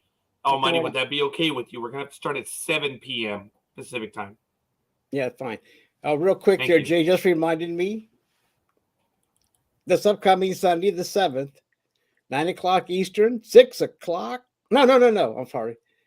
3 o'clock Pacific will be the first of our shows of Better Call Saul, episode 1 of season 6. And we may do a real quick recap of season 5 to get everybody caught up. But just okay, all kidding aside, when are you going to start? Sunday at 3 o'clock your time. Okay, then we, gentlemen, we now Well, that yes, I'm about to tell you guys. We have a calendar which you will all receive access to. You've been receiving email reminders for Sports Talk with the Guys, but for every other program, you will have access to the calendar. You will be able to schedule the events there as well, to book them, because Michael, as everyone knows, oh, mother of God, you know he is booking guests left and right. And we have to schedule these programs in advance. Big Dog, proceed. Joke night, PG, PG-13, R, X-rated. What are we going with? I need to know, so I gotta plan my jokes. Ladies and gentlemen, Joke Night, May 22nd, 2023, will be Joke Night, rated maggot. Oh, damn. Okay, rated mature. Okay, got it. Thank you, sir. Rated mature. Don't bring your children. So. No, I should rate our Comics 101 too. What? Anyway. Oh, well, on YouTube, on Facebook, everything, we're already rated that's as mature. We Everything are. is rated. Yeah. But I think we're going to have to put the notice on Joke Night. That one, there is, oh my God. We were really stupid on Joke Night. People did get offended and were like, it was rated maggot. I mean, come on, folks. What does a maggot do? And plus, have you met us? Are you going to be doing anything this Thursday? Why? What's up? It's May the 4th. Oh, what, do you want to do a Star Wars thing? No, I'm just wondering, since you like taking advantage of something. I'm Star Trek, brother. But yes, I do appreciate that. May the 4th. Although definitely Sports Talk with a Guy, we could have an evil theme to it, because it'll be May the 6th be with you. Do you want to have another Thursday night Sports Talk with the Guys like we used to? Big Dog and I were so excited about doing this shit, and we did it for like what, 2 months? And we're like, we're out. We did it more than that. We did it for almost 4. We had a Saturday, a Monday, and a Thursday show. And it was fun, man. And I would jump in when he'd do his Tuesday Night in America. So we were on Saturday, Monday, Tuesday, Thursday, and sometimes Friday. Too much, and we had jobs, folks. Yeah, well, we did. Oh my God, we just got exhausted, man. It just, yeah. And we still didn't go 20, 30 minutes either. I still remember the time that he was interviewing someone from New York. And that was the year, at that particular time, I was working in Manhattan in Spanish Harlem. And he's talking to, I think he was a writer. And Roger's trying to like hook us up for me to go visit the guy in New York. And the guy was like playing along until he realized I was in New York. And the guy was just like, yeah, I'm not close to Spanish Harlem. Yeah, I'm not anywhere near that. Keith DeCandido. Everyone who knows Star Trek knows Keith DeCandido. And he's also my birthday, which is really kind of cool. If I'm not mistaken, we have the same birthday, April 21, which is cool. And he's a cool guy, man. And we had a lot of fun with that one. But it was funny. We were like, dude, he's right around the corner. Big Dog was in New York. It was hilarious. It was good. It's fun. So, folks, we just want to get that out there. We're adding those items on calendar. Joke Night returns May 22nd. It will be on at 7 p.m. I'm going to program it, but I ask you guys to bear with me. Michael and I are making the calendar work, and I will give you guys an idea of what it looks like. So, ladies and gentlemen, check it out. You're going to see some internal stuff from NDB Media right now. And here it is. This is what the calendar looks like. So, as you can see, it has the programs already and the slots that are taken, such as Travel Edge Radio from 5 to 6, Sports Talk with the Guys from 6 to 10, Evernew 10:30 to 12, and then the times that are open. You see Samantha Glassner, she's here, 6 to 8. Cosmo K from the Ark, 12 to 2. Christy Burke, from the Ark. The captain of Ark 1 is joining us on May 21st at 11 a.m. Pacific time. And of course, Jedi Tax Online, JTO, will be on at 8 p.m. And then director, writer, actor Ben Emanuel will be joining us on May 29th on what's May? What? Oh my God, what is that? Memorial Day. So he's going to be joining us. So that's just some items that we have on calendar right now. But you guys are seeing what the calendar looks like. You're going to have access to it, and no one else will have access to it except the hosts. So when you schedule a program, you're going to be able to take the slot because, again, we have so many people that Michael is scheduling that we've got to come up with the calendar that everyone will have access to. So over the next week, all the hosts will have access to the calendar. So here's what we are. Here's where we are right now. Jay, I don't even listen myself. Who and what about Star Wars? So, probably the May the 4th show. But we were just so he was blowing up your butt, big dog. And Jay, that is a task in and of itself. Hell yeah, it is. Okay, so we are looking at starting on the 7th at 3 p.m. Pacific time. Is that when you guys want to do Better Call Saul review? What did you say? Better Call Saul starts on Sunday at 3 p.m. Pacific time? Yes, please.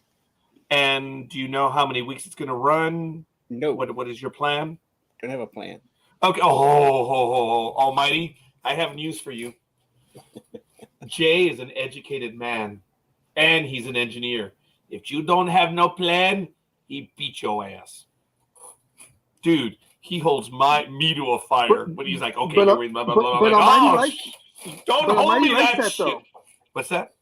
Almighty likes that, though, when they beat his ass. Yeah. There's a plan. I think we are planning on doing it's an up episode. here. That's what Almighty has. It's up here. Oh, you're right, Jay. Yes. If you guys would check my Instagram account, it was kind of funny. He did an Instagram with Star Wars at the office. It was kind of funny. I appreciate that, Jay. Yeah, Jay's like, scorekeeper wasn't kidding.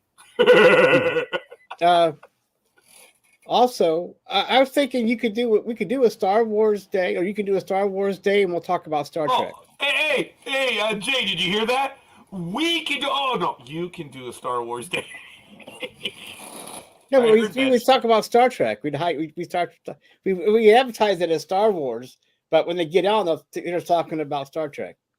Oh my God, I think that would be great. I think we'll do it on Thursday then. That'll be good. I'm gonna have to book it. So, just so I can start programming it, will we? Yeah, we'll talk about how the Cylons attack and stuff. Oh, that's perfect. That will be perfect. And then we can talk about that dumb shit, stupid visor. Oh my God, which happens on September 1st on my Facebook page. Oh my God. Even Big Dog thought that shit was funny. He's like, dude, that was funny. I said, Big Dog, I'm not making that shit up. I'm not. Everyone thought I was making that story up about the Galactic and the Enterprise. Oh, yeah. Yeah, I got a lot of comments. I go, gee, Rod, you're funny. I'm like, no, I can never come up with that level of stupidity. Did you watch the movie Air? No. Speedy did. Yeah, he did. And he was disappointed because if you guys read his post beforehand, he thought. No. I think he truly thought Jordan was in the movie.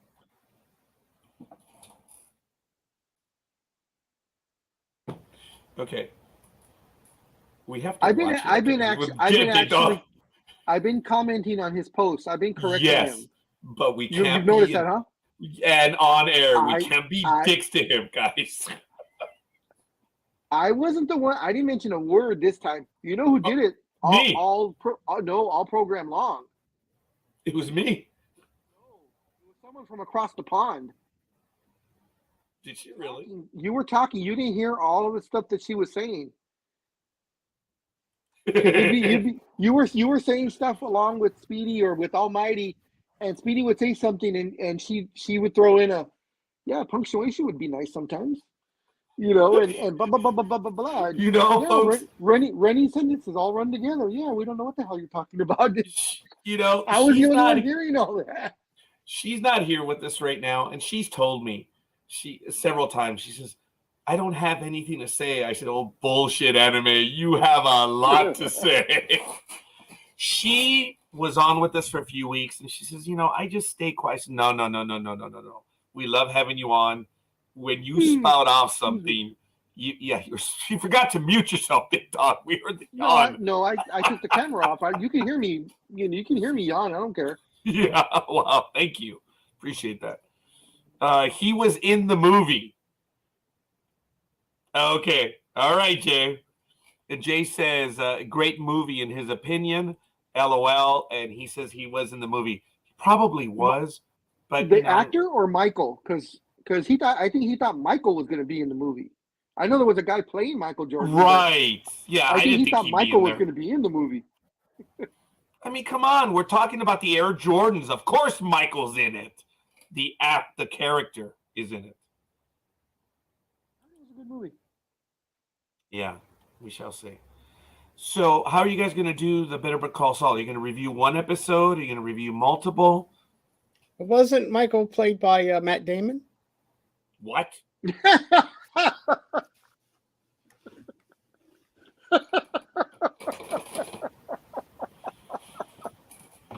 Oh, man. Thank you, Jay. To answer your questions, scorekeeper, didn't Matt Damon play? Anyway, yeah, we'll probably do one. We'll start out doing, one episode at a time because we don't want to do, and that way we'll see how it goes. So, okay, then I'm going to tentatively schedule. How many episodes were in the run? Well, they're 10 or 12. 174. Were there 10 or how many episodes were in that season? Jay? I don't remember. Are you doing the entire series or just the first season? Season 6. We're going over season 6. Season 6, okay. We're not doing a rewatch. We're just going. Oh, I guess we're doing a rewatch of season 6, but the last season. Oh, that's true. That's true. We do need to do a Breaking Bad rewatch down the line. I think it was 10, says Jay. Folks, 10 or 11. I know that we are going to do so this will last until 13. Into the summer. Okay, a Breaking Bad. Let's just say it'll last until the end of summer to give us some 13 episodes. So then for now, I'm going to program 14, just 14 to do it. And we'll be good. Now, if you guys need to change the time, that's fine. We just need to coordinate on the calendars. I'm going to set it up right now. Right, I know it's flexible, but I'd rather have a little breathing room than not have enough. But yeah, I just want to book it. What are you looking at? An hour, 2 hours? Well, I think Jay and I were discussing a half hour, but I laughed at it when Jay told me that. Like, I did too. But I went along with it to keep him happy. And you are overqualified for a job in the county of Los Angeles. Keep the engineers happy, you'll have a job for life. Yeah, but probably an hour. That's why I said a half hour. That's why I said a half hour, because I'll probably go 45 minutes to an hour. Schedule it for 2, Raj. We're going to keep the time booked. Well, we don't want to run into Roger's or the Sunday programs that Roger does either. So that's why we're trying to make sure there's enough space in between programs. Well, I'm just saying 2 hours just to give you that buffer. Yes. Just like us, Sports Talk with the Guys is a 2-hour show, and we haven't done a 2-hour show in about 2 years. 3 years. 2 hours? Right. We haven't done one in 2 hours. Jay liked my comment. He did like about you're overqualified. So what's it called? Better Call Saul season 6 rewatch?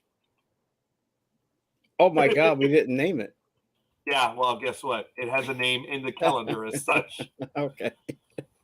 All right. Well, I guess let's go with that. That is very. It's going to repeat every Sunday. And okay, so we're going to it was how many episodes? And that's what my wife said also to me.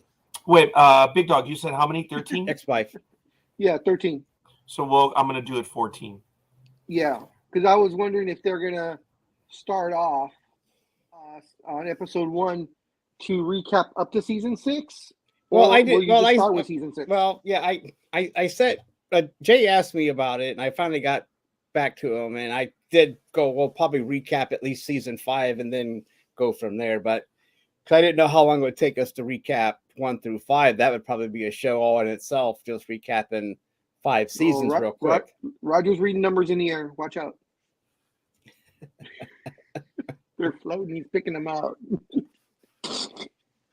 Well, I imagine the first episode will just probably go that way. We could recap real quick season 1 through 5, but at least give us some wiggle room. But because that was funny, Big Dog. Well, you were going. You were like, I'm sorry. Yeah, that's okay. That was funny. You caught me because I was looking up at my calendar. I know you were looking at the calendar, but I was like, well, they can't. No one else can see what I know is there. That was funny. That was funny. I cannot wait for Joke Night, folks. So, folks, the rules with Joke Night are simple. Come ready to play. The mission is this, folks. Selfishly, we learned from the very first Joke Night that we did, and Big Dog remembers, and I think Dream was there for the first one as well. Big Dog was there, I was there, and I forget who else. We had a whole bunch of guys. But the Ray Day tray of Joke Night was to try to make each other, everyone that was there laugh. Oh, Cliff! Holy shit, Cliff was there. Yes. Yes, he was. Cliff was there too. That's the ones that got it going. And folks, all we did was try to make each other laugh.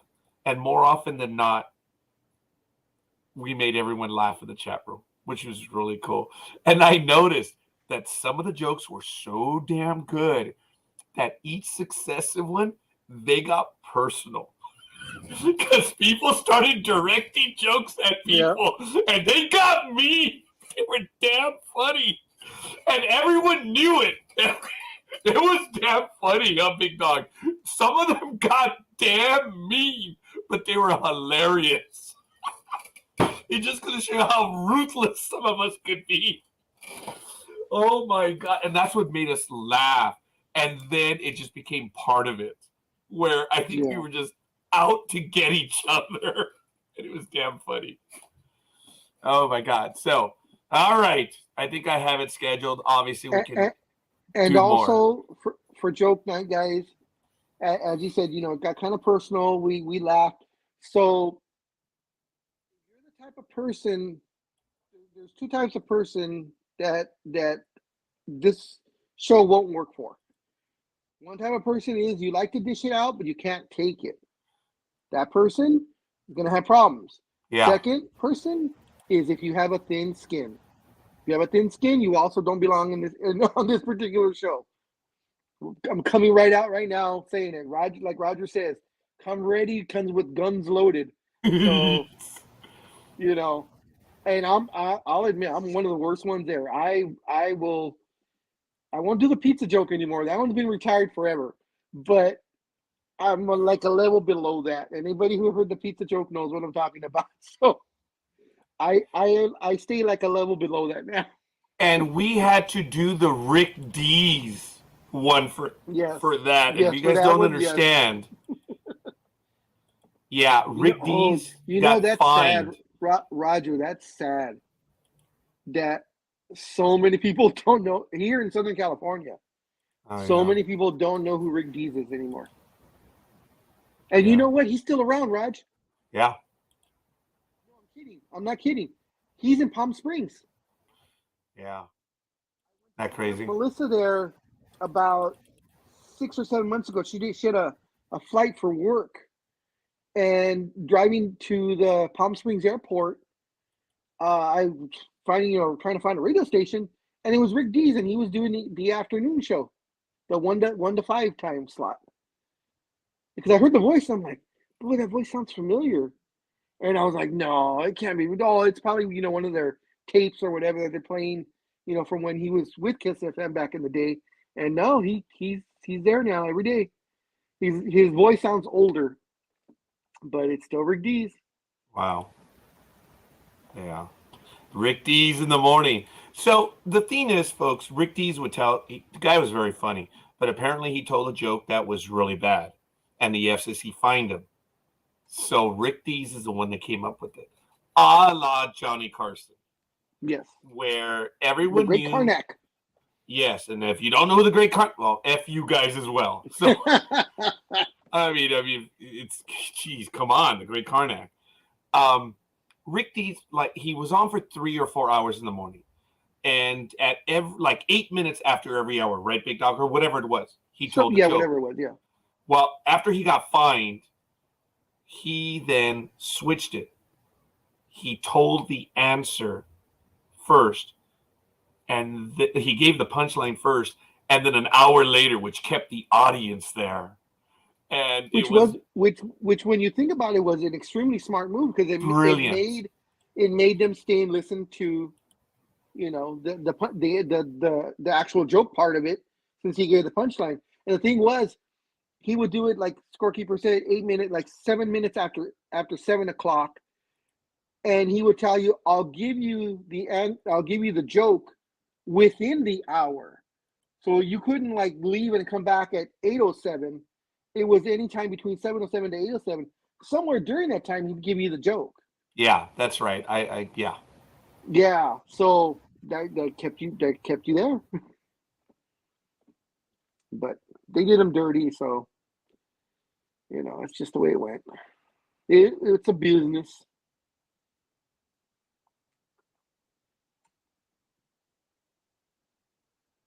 Yes, it is. Dude, we're waiting for you. You're the one that's staring out into the sun, Let it go. I'm still just looking trying at to the fucking program calendar. this thing. Yeah, I'm still trying to program the damn event.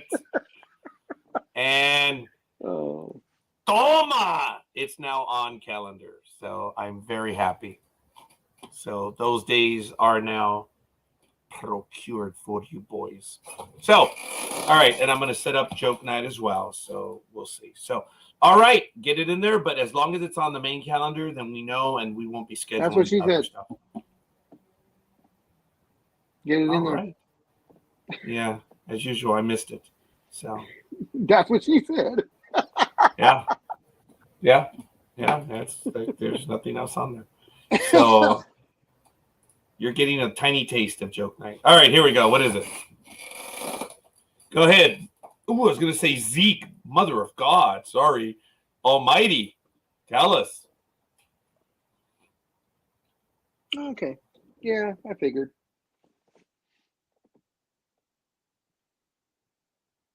You're on mute. You're on mute. Can't hear you. You're on mute. Yeah, come on, dumbass. He knows. Now he's messing around. All right. Anyway, Cowboys haven't rolled out re-signing Ezekiel Elliott despite taking Deuce Vaughn in 2023 NFL draft. Wow. So are you saying the Cowboys, if they sign Ezekiel, are going to drop a deuce? I don't know if they'll drop the deuce, but they've already taken the deuce. I don't know if it's breaking news. No, I saw it earlier, but I didn't. But these running backs are not finding that there's a big market for them anymore, like there used to be. They don't want to spend the cash on them. That's why they're signing rookies, because they can keep them for up to 6 years. Yeah. Under all that crap, and by the time they're done with them, they're all washed up. Generally, and Zeke is older, and he's had his injuries. But I mean, I kind of saw this one coming. Let him go. If someone signs him, the Cowboys are probably saying, "Great." If they don't, let's bring him back at the bare minimum amount that we can pay him, and he'll be the backup. Yeah, smart move. But it's just that. Well, Jerry Jones. I'm sorry. Go ahead, Big Dog. No, I was just gonna say one of the few smart moves that the Cowboys would do, because he's the Cowboys. Well, this is But- coming from Jerry Jones that the ship hasn't sailed and Yeah. we haven't made a decision. We've obviously drafted a running back, a little different style than Zeke, but it doesn't change. Now, for us, as far as our interest in Zeke, nothing we did today changes that. So, that's how if we use a Jerry Jones, and plus they still have Tony Pollard, so I don't know, so it's not. Yeah. And does he still have that contract, or is he a free agent? I don't, who? like, Zeke. He They is cut him, man. He's a free They agent. cut him, so he's a free agent. Free agent. So so that big deal is no longer. So I think he's still Yeah. trying to find that big money, and he's not going to find that big money. I think a lot of he's running too- backs are finding that. Yeah, he's too old now for that. To look for a big contract. And I now that mean- they signed a running back, oh, I'm sorry, Big Dog. No, that's fine. What I was just gonna say is, for Zeke, I'm thinking 3 to 5 million maybe a year, maybe 2 years tops, a 1 year deal, most likely with the Cowboys. If he signs somewhere else, they might give him 2 years, but I don't see him getting more than a two year. I mean, maybe a 3 year deal if they're He desperate. has to come off his contract. Oh, He has big to come time. off Yeah, his that's what I'm saying. demands. That's what I'm saying. 3 million, maybe 5 if he's lucky. But that is high end, I think, for him right now. Big Dog, I would argue everything you said insofar as that is correct. But I would say as we get closer to the season, and if he's still not signed yet, he might get a honeypot deal where, someone got hurt and they might need him, and then he might get a few extra bucks. But right now, I agree with you 100% on that. Conditions could change if he's not signed. And he might get a little bit more, but that's a lot of risk because the longer he stays unsigned, I think it goes like Yeah, that. exactly. Yeah. I can't wager the amount of money, but Big Dog, the numbers sound right to me.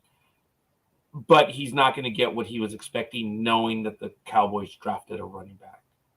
Yeah. But this guy's far from washed up. Sorry, Armando. No, I was going to I agree with you, Scorekeeper. I was going to say that he may have to be an injury replacement. He may be signed during the preseason, but since the draft is over and the free agency thing has done, I mean, like I said, Scorekeeper, you're probably right. He may be an insurance if there's cap for him and they get it at the right price, or an injury replacement. Yeah. So we could see him in a Cleveland Brown uniform soon. Did we luck out him being muted, or was that a he's good doing- setup? No, it's a setup just like you when you do it. Oh my gosh. Well, I can't say no. Who knows? I mean, who knows what these clowns will do up there nowadays? But anyway, that would mean that either Chubb got hurt, and that I don't want to hear that news. Yeah. Ooh, sorry. I will tell you, folks, that I am interested in the Breaking Bad rewatch, a full rewatch, because I have only seen that season one or the run once. It's really good stuff. I cannot wait till we get a chance, and then maybe it'll start in August or September. But that would be an absolutely awesome rewatch that I want to do with you guys. And I know we've been talking about it, and I it's not going to go away. I would love to look at that series again. Big Dog, I don't know. I don't recall what you said, but have you seen Breaking Bad? No, I need to watch that. That's on my list to Big to Dog, watch. well, you may not need to watch it as we do the rewatch. Big Well, Dog. no, you're doing the rewatch of Better Call Saul. That's a whole different series. Well, they're doing season 6, but I'm saying Better that Call Saul? after that, yeah, Oh, okay. Better Call Saul, season 6, rewatch. For Breaking Bad, that one would probably follow after it, and we're gonna go through it all. Whether we do one episode a week or 2, 3, 4 episodes a week, whatever. But there is a lot. Better Well- Call Saul. It is far from the greatest television show, as many people have called it. But let me tell you, folks, you would be hard pressed to find a program that is better. It's not the greatest of all time, but oh my God, almighty, there was never a wasted episode. No. And that's a rarity. But There was no wasted air on that series. if you wanted to watch Breaking Bad, Big Dog, I'd start. I would rather have him coming with fresh eyes as we review. Yeah.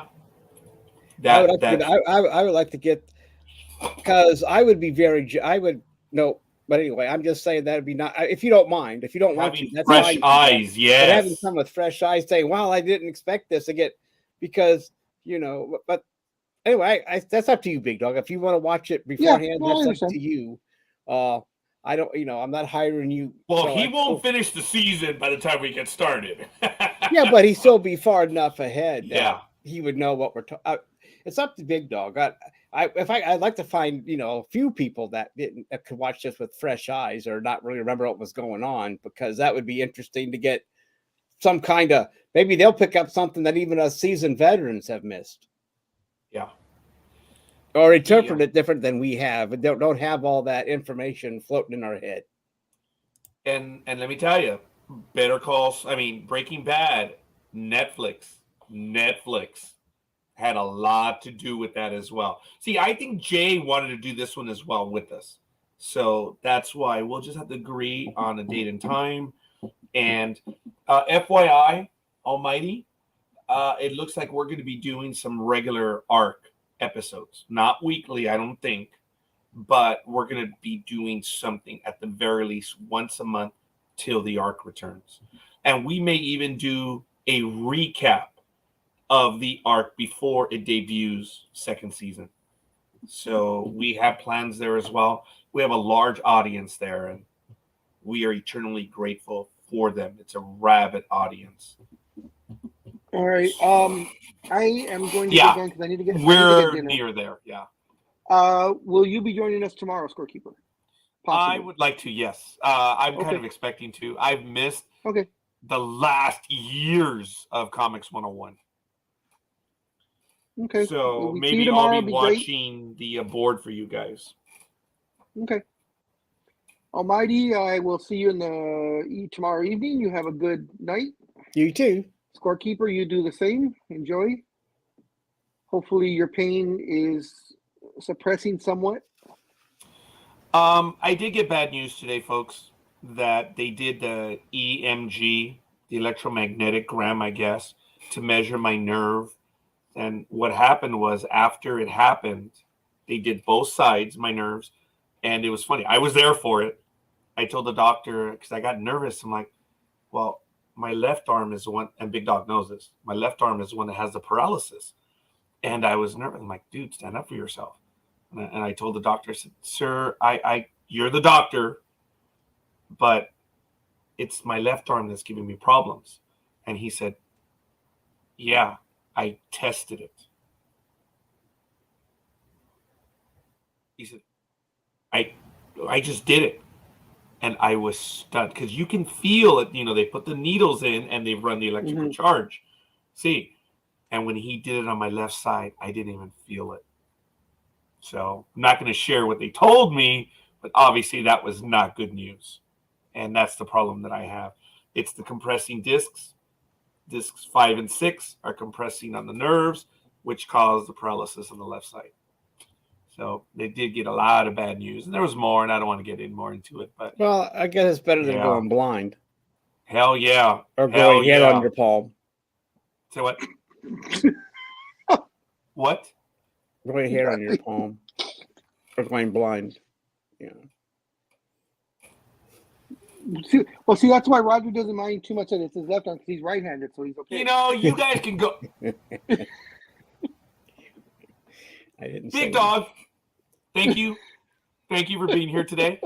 Good joke. Remember, we all have to come to play. So Monday Night America on May 22nd. Come to play, guys. Have your jokes ready. Big Dog, thank you for joining. Appreciate it. Yep. And I will catch you guys tomorrow. And I will see all you guys tomorrow. So have a nice evening. Be safe, everyone. See you, Jay. Have a good one. Have a good one, Big Dog. See you later, buddy. So I don't know what you want to do leave or go over the attendance or whatever you put up you put up several things into the chat room, so I didn't know what you wanted to do next. I appreciate it. I think we could probably finish with that one, folks. What I wanted to talk about very quickly, and I'm going to put the article up, it has to do with the rule changes. And the article will be posted. I think I already shared it with the guys here. I'm going to put it up in the chat room. You know, baseball had some traumatic changes, quite frankly, and it has changed the game. And the article, I'm going to leave it up there for just a few moments as I get to it. But, you know, we have some obvious impact over the first month of the season. And the article is from the Boston Globe. Story was by Ronald Blum. I actually, well, I indirectly know the guy. I think he's a good writer, has good commentary from time to time. Not happy with what he writes because he's from Boston, but I think he has intellectual honesty. And you know, folks, that's one of my ultimate compliments for someone. He's biased because he's from Boston, but he's intellectually honest. And sometimes that's all you want from a writer. And he's got some good commentary on this. So basically, it's this. Batting average for left-handed hitters was up 13 percentage points. The biggest noticeable impact has been games are ending, or when games are ending. The average time of a 9-inning game is, in the first 30 days, 2 hours and 37 minutes, down from 3:05 at the same point last year. Clubhouse staff and players are getting home while their families are still awake. Now, Cleveland's Shane Bieber, the 2020 American League Cy Young Award winner, says it definitely makes life easier. Boosted by new rules designed to speed play and increase action, stolen bases rose 40% to the highest level in nearly quarter century, and scoring increased by 1 runs per game. Pitch clock violations averaged 0.74.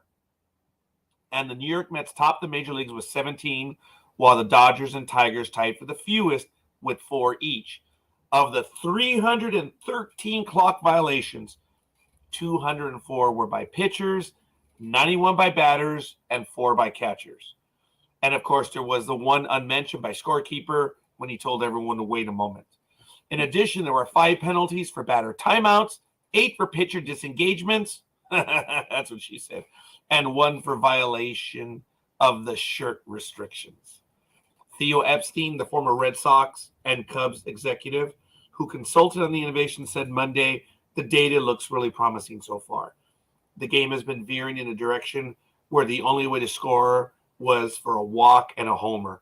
And now we're seeing with an increased batting average of balls in play, the increased rate of stolen base attempts, the improved success rate of stolen bases. I'm sorry. And a lot of rallies that start with a single, then you have a stolen base, and then you have another single, and there's a run, and that's more entertaining. Now, not only is the clock involved, but you have the limits on the infield shifts. As the aforementioned pitch clock, larger bases were implemented in an attempt to counter the impact of the analytics aerosification of offense. Folks, I've always contended, you want to kill the length of the games, limit the number of pitchers. That's it. Limit the number of pitchers. But baseball is doing what they're doing. The big league batting average was 248 through 425 games. Lefties hit 247, up from 229 through April last year. And righties are hitting 250, an increase from 234. Folks, statistically, to the average person, you're like, what is that? As Almighty knows, and Jay and everything else, the difference between 250 and 234 league-wide is significant. So runs have increased from 9.2 from 8.1. Stolen base average is 1.4 a game with a 79.2% success rate, up from 1 steal a game and a 75.5 success rate. The average is the highest since 1999, according to the Elias Sports Bureau. And the success rate, the highest on record. Wow. That is crazy. So, the game has sped up. Why were they doing this? Almighty, as you know. Why were they trying to speed this up? Attendance, right? Well, yeah, because attendance plus, well, they wanted to get the younger people in too because they didn't want to sit there for 3 hours, when that too. But yeah, you're right. Attendance. I thought that would help attendance and plus keep fans involved in as the game went on because anyway, go ahead, Raj. Not at all, Almighty. I appreciate your comments. So we don't have the full numbers right now, but I can give you this. The 3 top teams in 2023. Obviously, this is through 15, 13, and 16 games for the Dodgers, the Cardinals, and the Yankees, respectively. We have the total through April as opposed to the total of the entire season of 2022. But I believe we can check for the month. No, I only have for the year. So the 2022 attendance for the Dodgers was averaging through 81 games, 47,671. St. Louis was at 40,994. And the Yankees were at 40,207. It's for 2022 average. Home. 2023, Dodgers 15 games, 49,481. Almost 2,000 more a game, approximately 1,800 more. The Cardinals through 13 games, 39,881, a little over 1,100 minus. And the Yankees through 16 games, 39,559, approximately 650 less. So the average so far for the Dodgers in 2023 are 28,212, 31,933 for the Cardinals, and 28,471 for the Yankees. Last year, Dodgers averaged 31,104. Last year was more. The Cardinals, 27,895. Cardinals average this year is higher by, what is that, maybe 4,000? And the Yankees average this year 28,471. Last year, 30,418. Almost 2,000 less. So we're going to have to check on the numbers. Thank you for that, Almighty, for putting those numbers up there. And the numbers I was looking at. The jury is still out. Everything that Major League Baseball was doing was because attendance was dropping. I don't know if I gave you this other one. And Almighty, if you could put this one up, I'm going to put it up in the chat room. Okay. It is from Statistica, and I'm going to put it up as well. Here's the link, and we'll put that one up if you guys want to take a look at it from Statistica. And if you want to show it on screen, I thank you, Almighty, for that. Okay. So the numbers speak for themselves. The trend on Major League Baseball since 2006, the numbers are going down. They're going down. Can you click on the... Which one do you want, Raj? what is that? Statistics? Yeah, it should be that link that I gave you. That's the one I put up. Is this the one you gave But me? there's a full screen blocking. Something's where you can't see it. What did I do now? Oh, you need a Statistica? Okay, you know what? You can forget that. I think that's they're the one- blocking you. Oh, well, that's babyish. It is. But Forgive me, okay, folks. maybe I hit the wrong thing because I usually don't. Let me see if I can. In the meantime, I have it right here, folks. But anyway, there you go. I'm sorry, Raj. I No. didn't get that one. Almighty. That looks a lot better than mine. thank So, maybe, folks, maybe I hit the wrong one, but I didn't. Maybe I didn't hit the right. Maybe I didn't hit accept all cookies. I hate accepting all cookies, but that's just me. Major anyway. League Baseball in 2006 was at 76,300,000. In 2007, it was 79.6 million. And then the drop began. 2008, 79, precipitous drop to 73.6, flooded around for a while, went up to almost 75 in 2012, and then again, it made its way down. It hovered there for a little while, and now last year was 64,500,000. That's the number we need to be looking at. If these changes work, those numbers will go up. If they don't, Houston, we have a problem. Now, do they even try to figure in the cost of tickets for the decrease in attendance? Well, that's another thing. That is another thing.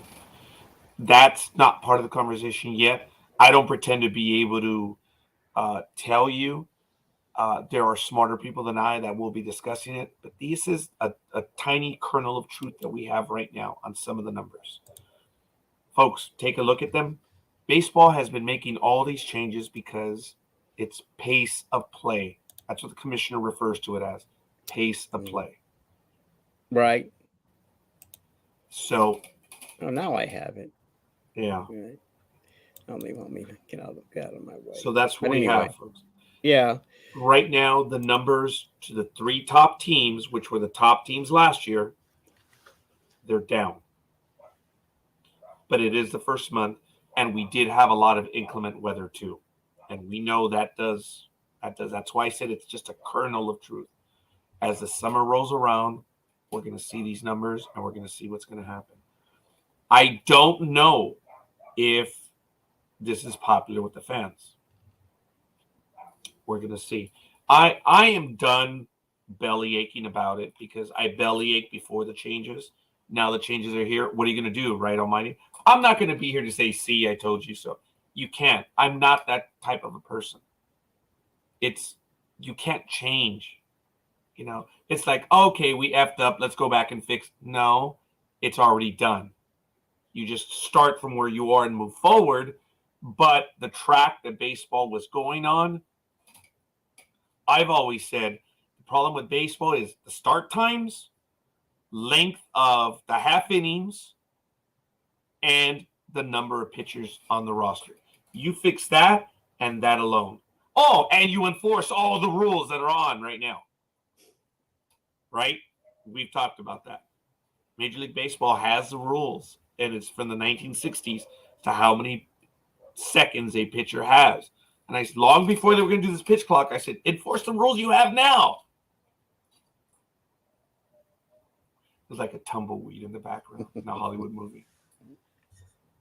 Force the rules that we have now. So I appreciate that, Almighty, going over that stuff. What are some of your thoughts on? I have been watching more games this year. So I like that there's more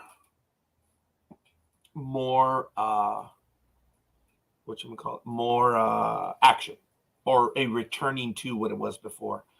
But my thing has always been, if you're a dead pull hitter, life's not fair. You've got to go the other way. So that I had to when I was playing sports. If they're going to stack up everyone on this side, shit, I'm looking to go that way. Come on, man. And Major League Baseball hitters say, well, you don't know what it's like. Well, number one, we don't, because you're the professional. But are you that much of a pussy that you're saying that pitching is better than your hitting?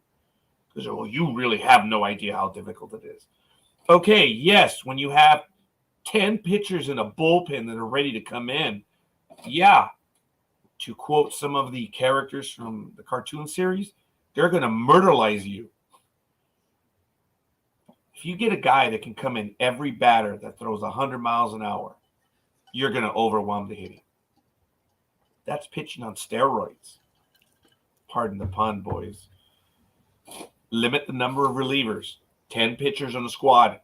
Go back to that, and you'll have the balanced game that you had before. But I'm not the commissioner. You had your chance, bastards.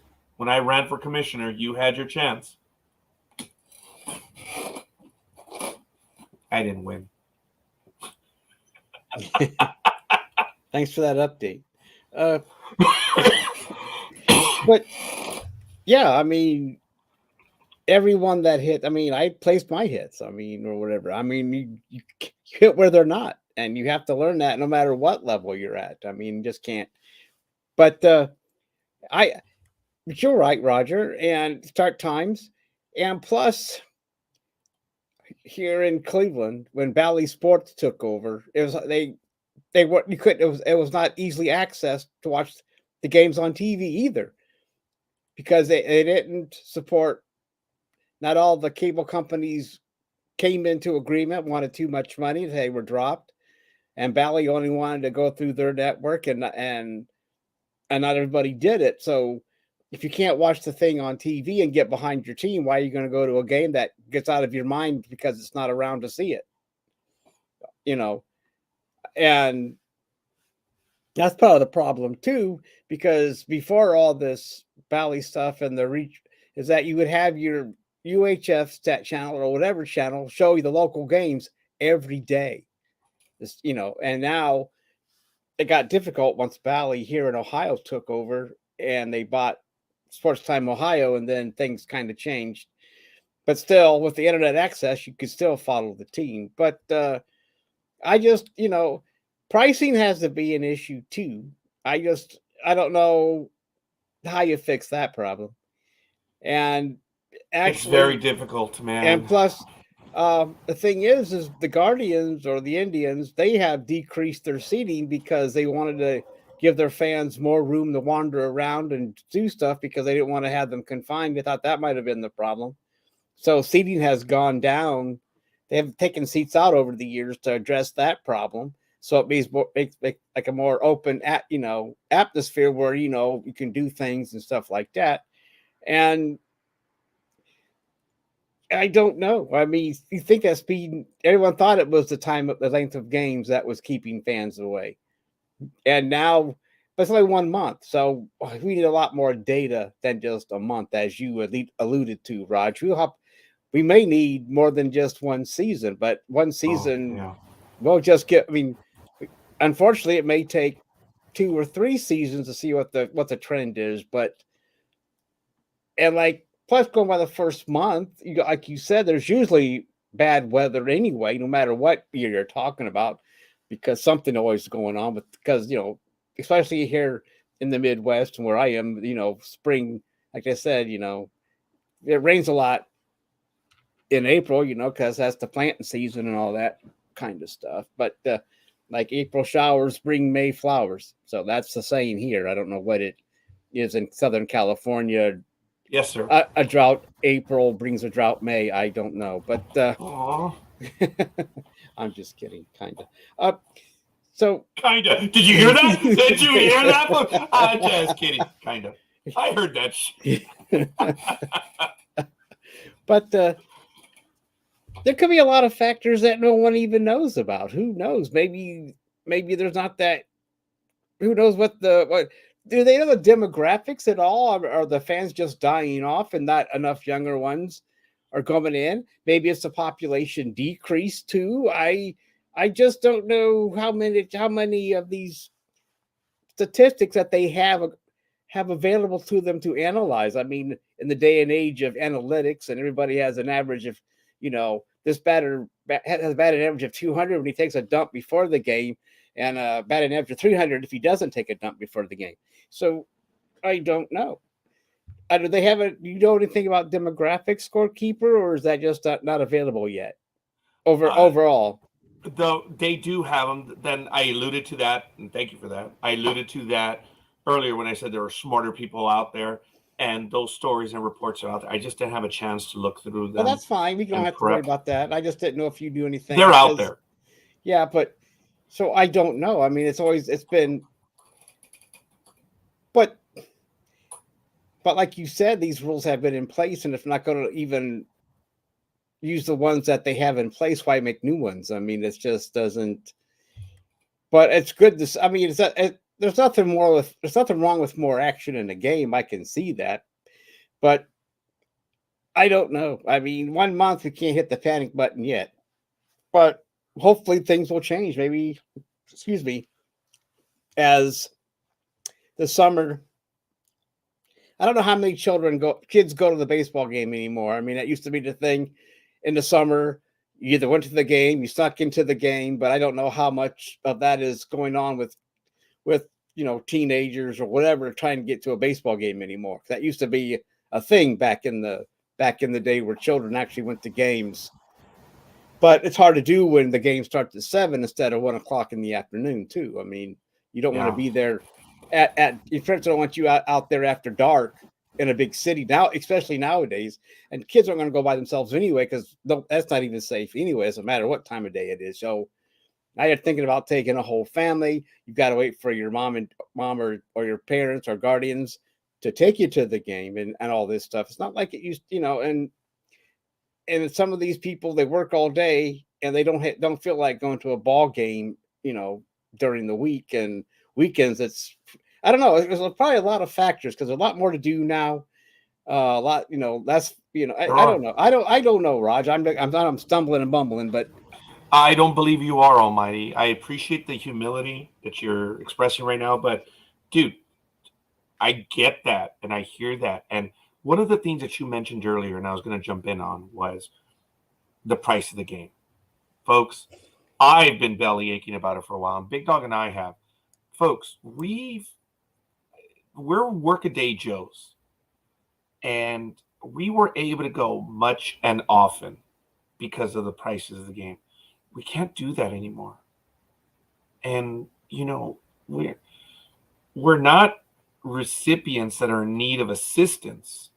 And please, folks, don't get me wrong. I'm not trying to be insulting when I say that, but I'm saying that we have jobs, we earn money, and we're now finding it difficult to attend games on a regular basis. And not boo for me, but boo for kids that make up this game's future. How many times did you go to a game and see the 6th or 7th inning and the parent dying because their kid was falling asleep right next to them? And they're looking at the clock, looking at the scoreboard, looking at the clock, and it didn't matter the demographics. This just could have been a well-to-do individual looking at the clock, looking at that. And then you have a minority family looking at the clock, looking at things because they have to leave. They have to go to school or have to go to work. That is a generational problem. That everything that you did right now, Mr. Commissioner, is not going to change that. You have to go back to what the game was. And the game has always had luxury seats, premium seats, box seats, and view seats. And when you go to San Francisco and you're on the 3rd level and you're paying $200 a ticket, your audience is gone. The only ones that can go are adults. They can't take their kids. So Major League Baseball, you are my sport. I love you. And I thank you for the love that you have given me and my family. I've taken my family many times, but it's becoming more difficult to take them now because of the inherent prices. Folks, I gave a shout out to Seattle, a shout out to San Diego, and it irks me that the Dodgers and the Angels cannot do this. Hashtag cheap mother effers. Tell you why. And I don't know how it is over in Cleveland, and Almighty can tell me about this, but folks, the simple act of paying for your food, and at Seattle and San Diego, the minute the minute you get your food, they give you an empty cup, and you look to your left, and there's a fountain station right there. Unlimited refills. Does it matter what it costs at that point? They're now telling you this is the price, but guess what? You get a refill as much as you want. And they're not even watching the fountain stations. Come on, man. What does that tell you? Okay. I bought drinks for everyone in my party, and I did it, and I loved it.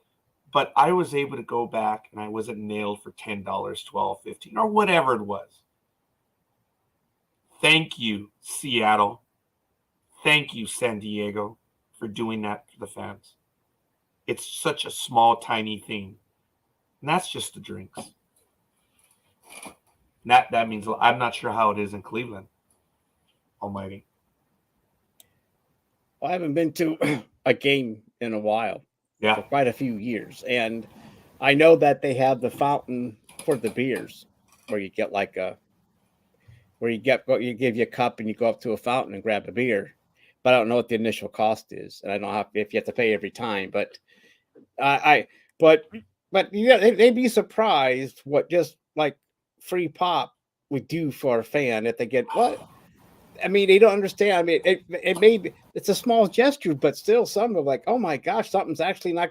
We don't got to pay $10 every time we get a 12-ounce glass of pop or soda that you call it in your neck of the woods.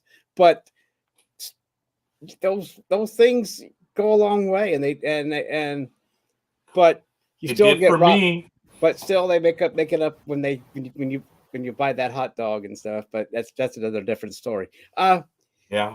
But like you're saying, if it costs you $200 to walk in, like you're saying, and then another $100 for snacks and whatever, maybe that's over an exaggeration too. But you're still talking that feeding the whole family, not just a ticket. They're going to want hot dogs and whatever. So you probably are talking about another 100 or so to feed a family of three or four, because those things. So it adds up, and who can spend.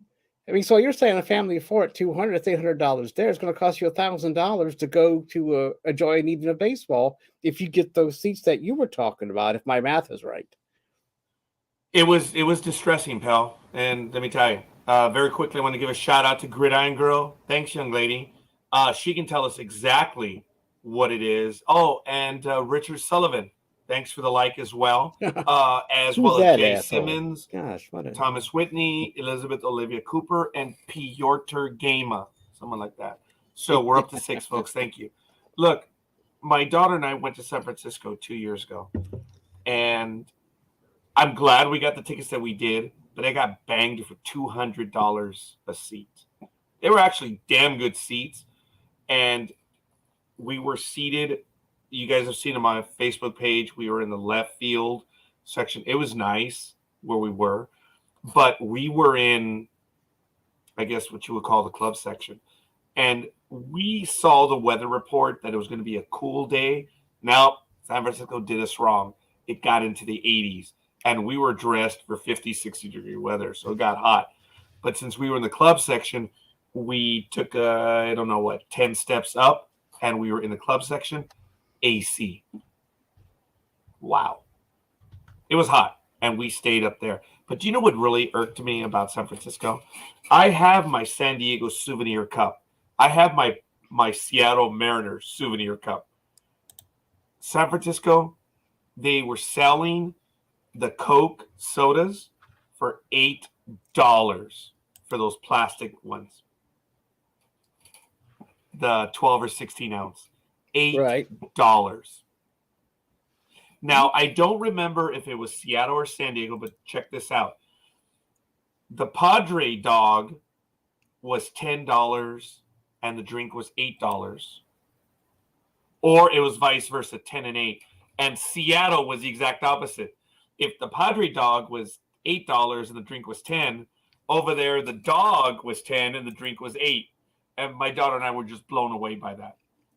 But again, it was unlimited drinks. And I got to tell you, folks, Seattle, when you walk the main concourse of Seattle, it is, oh man, you should not buy from the first place you see, because there are the variety of food at San Diego was absolutely amazing. Almighty, I am jealous. Seattle is a damn nice stadium. The way they treat their fans, the offerings of food. Oh man, it is almost to die for. And they have gourmet food, and they have hot dogs and peanuts, baby. It still is what you expect it to be, but they had everything. Yeah, there it is. Cost for alcohol is ridiculous at Dodger Stadium. So, folks, looking at what we did when we went to San Francisco, my daughter and I, we paid about $440 for 2 tickets. And there's no parking, obviously, but we paid another $50 to $60 in food. It's $500 for 2 people. Because we're at the stadium, we're probably never going to come back. So you want to try, you're going to be there. That's the point of going to the different stadiums, is trying out the food. Yeah. And Dodgers, another reason why I don't want to go back to Dodger Stadium is you got rid of the Dodger dog. That was a staple. The Dodger dog was to die for, and now it's gone. What they're serving now, it's disappointing.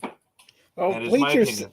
Oh, go ahead. I'm sorry. No, you're good. Well, bleacher seats at are $24, and you can get the dugout seats at $92 in Cleveland. And then, but we're a whole different market. And I'm not, and I haven't been there. I bet when you go to a game, you expect to pay outrageous prices anyway. If you don't expect that, I don't know what you're going to be shocked, but you're going to be paying out the butt. I mean, you're going to be paying. That's how they make their money. I mean, you always know what you're going to be. You always know. It's like the same thing. When you walk into a convenience store, you're not going to be paying anywhere for convenience. You're going to be paying for convenience out the butt. You know what to expect. You're going to be paying 3 times more than you would at a regular grocery store or whatever. But you expect it. You should expect that. But where was I going? Oh, but and you can't. I guess I want to add real quick. You can't even blame the record, a team's record on it too, because look at the Rays, who have the best record, and they're still way down there in attendance. And so you really sometimes, and the Rays have always had an attendance problem anyway, even when they were winning beforehand.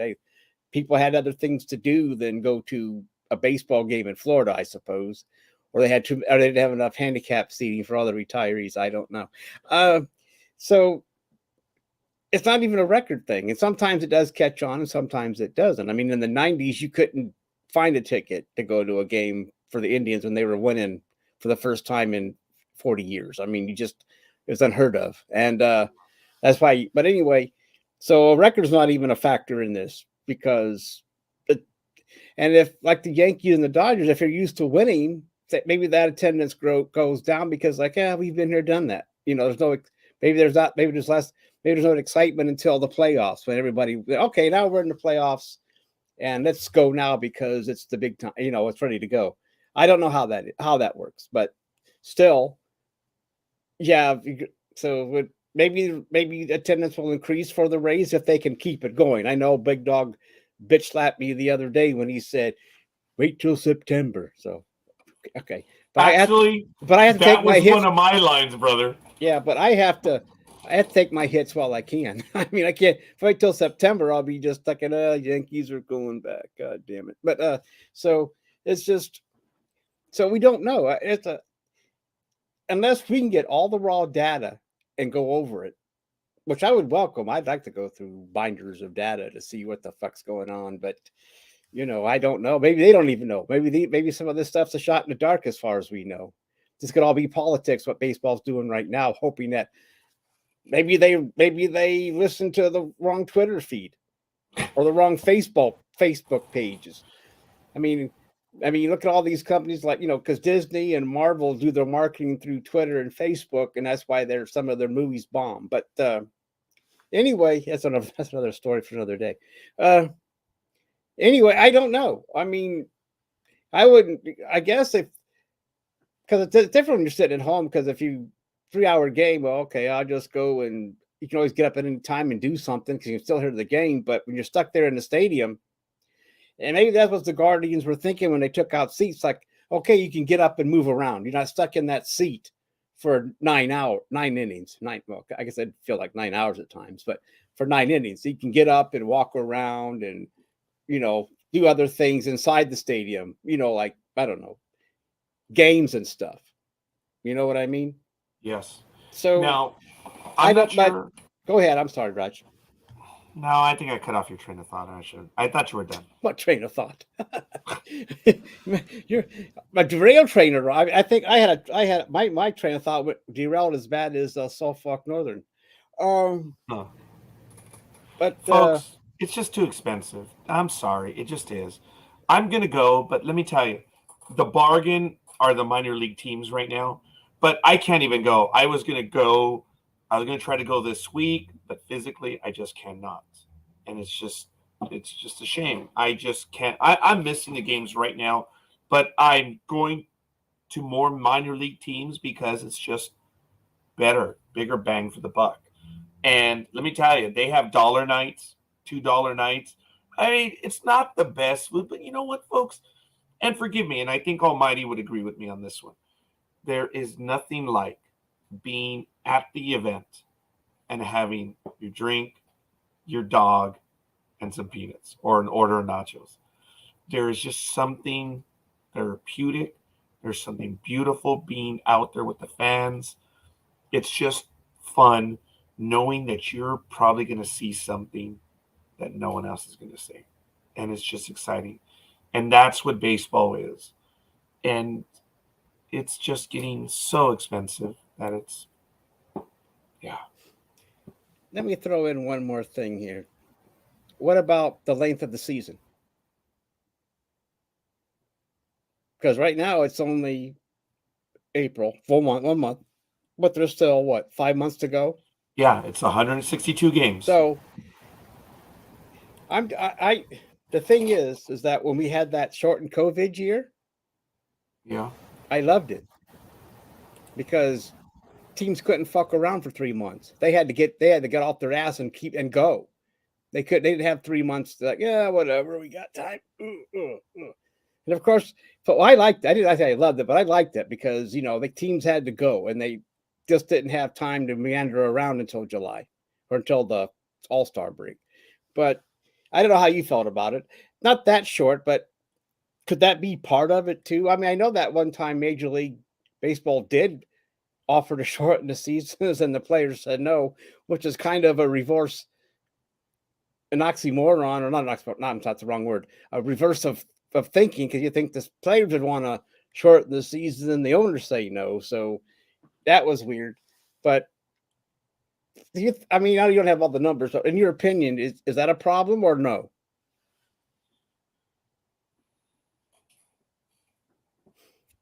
Unfortunately, I believe it will be a problem moving forward because of the audience. We talked about it earlier. Baseball is losing that core audience. Look, I have a loyal puppy. That's my youngest.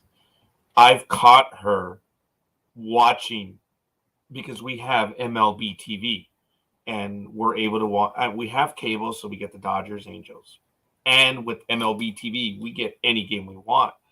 And she'll come over and tell me, hey, did you see this? Did you see that? And I'm like, wow, I am thrilled.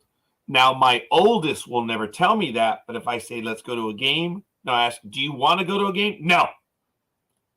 We're going to a game. Okay. So it's funny. But she goes. She doesn't hem and haw. She just doesn't want to go anywhere. But if I say go to a baseball game and you're going, she's like, okay, let's go. And my oldest daughter, she's just fine with popcorn or, the sticky one. I forget what it's called, but the cotton candy, I guess, whatever it is. And they love Cotton that. candy? Cotton candy, yes. I was muted. And after I said it, you go, I thought you might have read my lips. He said, I guess. So I didn't. But anyways. Oh, no, I didn't. Yeah. But Thank anyway, you, yeah. So I'm trying to still give them the experience. And folks, let me tell you, I'm lucky. I have 3 minor league teams around us: the Quakes, the 66ers, and the Storm. And as I tell everyone, look, when Junior from up north, oh my God, Speedy, when Speedy came to visit us, geez, when Speedy came to visit us, we took him to a 66er game. And let me tell you, I told him, dude, you're going to see raw talent. And you do. You see these kids, incredible plays that they make. And you're like, wow. And then you see a ground ball to shortstop, doink. And they, it's like, oh my God, come on. Grandma could have made that play. Yes, Grandma could have made that play. But Grandma could not have made the prior play. So it is raw talent, and the minor leagues, you see raw athletic talent. And that's some real exciting stuff where you see these kids killing themselves because they want to get promoted. And sometimes in its raw talent, minor league games are still fun. So I don't know. I'm hoping to take Gridiron Girl and Jay, since they're local, over with me. But whenever I talk about going to a minor league game, Gridiron Girl's like, no. No, that's minor league. I'm like, all right, bourgeois. I think I lost Gridiron Girl. Oh, not true. Which part? You won't go to the Angels one and you won't go to the Padres one. So I guess you will go to the Rancho team only because that's the minor league Dodger team. So, but I asked her if she wanted to go, and I think I was going to go to an Angel one, and she said no. I'm like, all right, fine.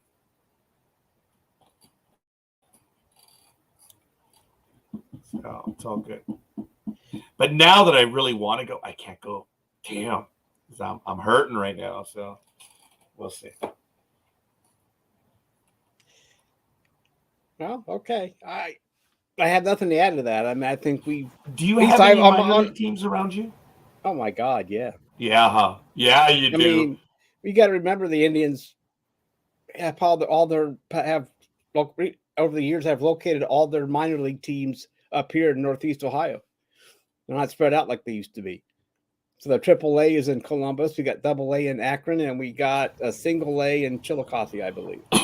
Chillicothe. I told you I was in Chillicothe in '91, right? I think that's it. I'm not sure if that's Wow. Like I said, they're all here, and we don't have like them spread out all in other states like we used to, or other teams. Yeah, but we just put them all in one location. That way, it doesn't cost that much to move these players around. You know, you can get someone from AAA to Cleveland and drive in about 4 hours, or you can take a short flight from from Columbus to Cleveland in 45 minutes or less. I mean, it doesn't. But anyway, I'm just saying, yeah, I mean, I could probably go to a minor league game, up in Akron in no time. The Rubber, I think they're still called the Rubber Ducks. I don't know. Oh, yeah? Okay. Gridiron Girl, I respect and admire that you are a true blue Dodgers fan. But this is where the line is drawn between you and I. I'm a baseball fan. I will watch a non-Dodger, a non-Angel, or a non-Yankee game. I love baseball. So, es el rey de los deportes. Even in the Latin world, you know what that means, right? It is the king of all sports. And soccer is everything in the Latin world. Well, actually, soccer is everything around the world. But even in the Latin world, they say that baseball is the king of all sports. So, there you go. I'm sorry. Go ahead, Almighty. Oh, I was just going to say I watched the Dodgers and the Cardinals the other day. It was on ESPN Plus. So there you go. Yes, I love watching Sunday night baseball. I've always watched Sunday night baseball, and I'm trying to get back to doing that again. It's just sometimes it's very difficult because of the compressing discs just being. I mean, even now, folks, it's very painful, but it's wonderful having a conversation with my compatriots. It's like having a phone call. So Well, when back in the 80s, 90s, when cable was going on, you could watch the Braves, the Cubs, the Mets, yeah, and a few others because of right. because of all the super stations that were going on at the time, and plus all these cut TV stations that went from being local to cable. So I could watch four markets at any given time, and plus you knew at that time the Cubs were going to be playing during the day anyway if they're at home. Yeah. So you could watch a day game on the I can't remember the name of the Chicago station, but you would go from there. WGN. Yeah, and then you could in the evening you could watch Indians or the Braves or whoever if there's an off day. And then I know the Mets played on that horse station, WOR. I think that's what the abbreviation. My goodness, that's right, huh? So Yeah. you could yeah, but but now that everything's even though it's not like it used to be. I guess it could, in a way, you have more access. In a way, you don't nowadays. How much does that Major League Baseball cost you this year, Rod? If you don't mind me asking on air. Not at all. I don't recall right now. And the one thing I like about it is that it's just a one time. I'll tell you right now, I'm logging in. I think it cost me $139. Yeah, $139.99. So for me, folks, I get every team everywhere except for the Dodgers and Angels because they're the home team right here. And I have cable, so I get the Dodgers and Angels here. So I actually have access to all. I'm one of the few people because there's a few people 2 miles over that don't have Spectrum, so they don't have access to Dodgers. There are many parts of Los Angeles that cannot see Dodger games. But do you get to watch their games on the road? Yeah, Dodgers? I believe so. Yes, But yes. they just can't. But you have the blackout when they're When home. they're then. home, yes. Yeah, I got you. But I really do enjoy because, folks, I get every out of market game. That is unreal for $140. That's crazy. I guess now it's $149, but they have it on sale for $139 right now. But here's the thing, folks, that I've talked about on MLB TV. Every day there's a free game. You just have to have an account, and every day there is a free game. That is cool. And ladies and gentlemen, I do have a tiny bit of breaking news right now. This is rather sad, but it looks like it's going to come to pass. Breaking news: the Hollywood writers, as you know, a 97.5% or 97.8% voted for a strike. It looks like it's going to happen. Hollywood writers are opposed to strike. This is from the Los Angeles Times. A festering dispute over how writers are compensated in the streaming era came to a head Monday night as leaders of the Writers Guild of America called on their members to stage Hollywood's first strike in 15 years. Damn. So as of it's midnight. So yeah, I think it's done. The Writers Guild of America. There it is. I love it, folks. I do love Major League Baseball TV. And I love the recap, the condensed games, but being able to turn it on and watch whatever. That's why, folks. And it's free the first week of the season. That's why it's like, come on, you should be watching baseball the first week. On opening day, the first game, because I'm on the Pacific Coast, first game is at 10 a.m. Then 1, then 4, and then 7. Dude, that is awesome, man. All day you get baseball. So I'm here just watching baseball all day. It's kind of fun. So it's cool. It's neat. Every opening day, I'm here at home. So, folks, very quickly, we are now, and it's 9:04 p.m. Pacific time. We're into our 4th hour here on The Professionals. This is probably one of the longest professionals we've ever had, but this is what we do.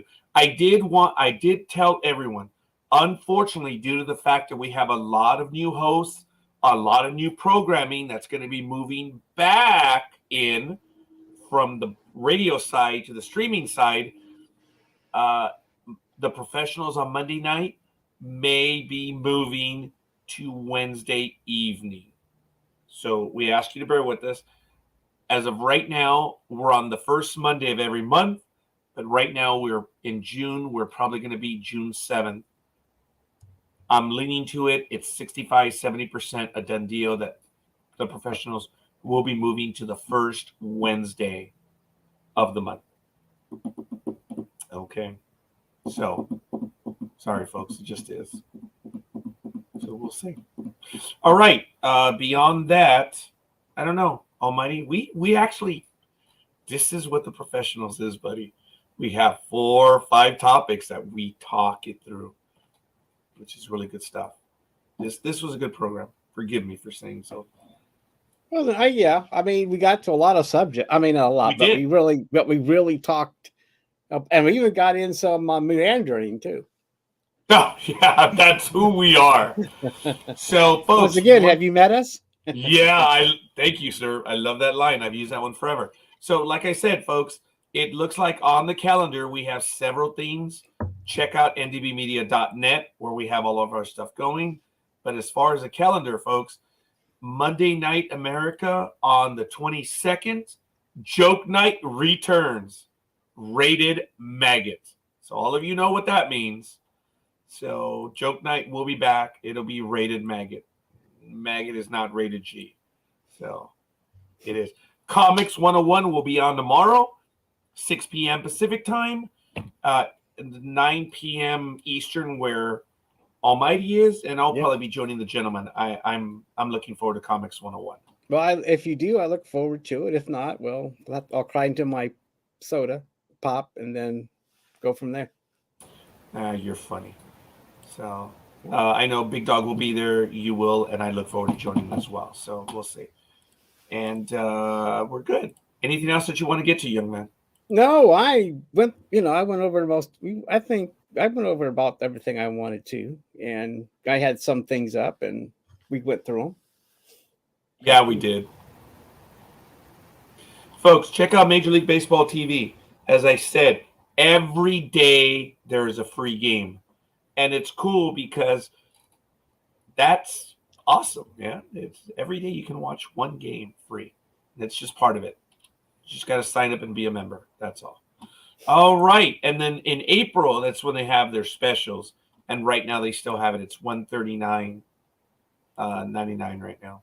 So it's good. And this is my 3rd year now that I've had Major League Baseball TV.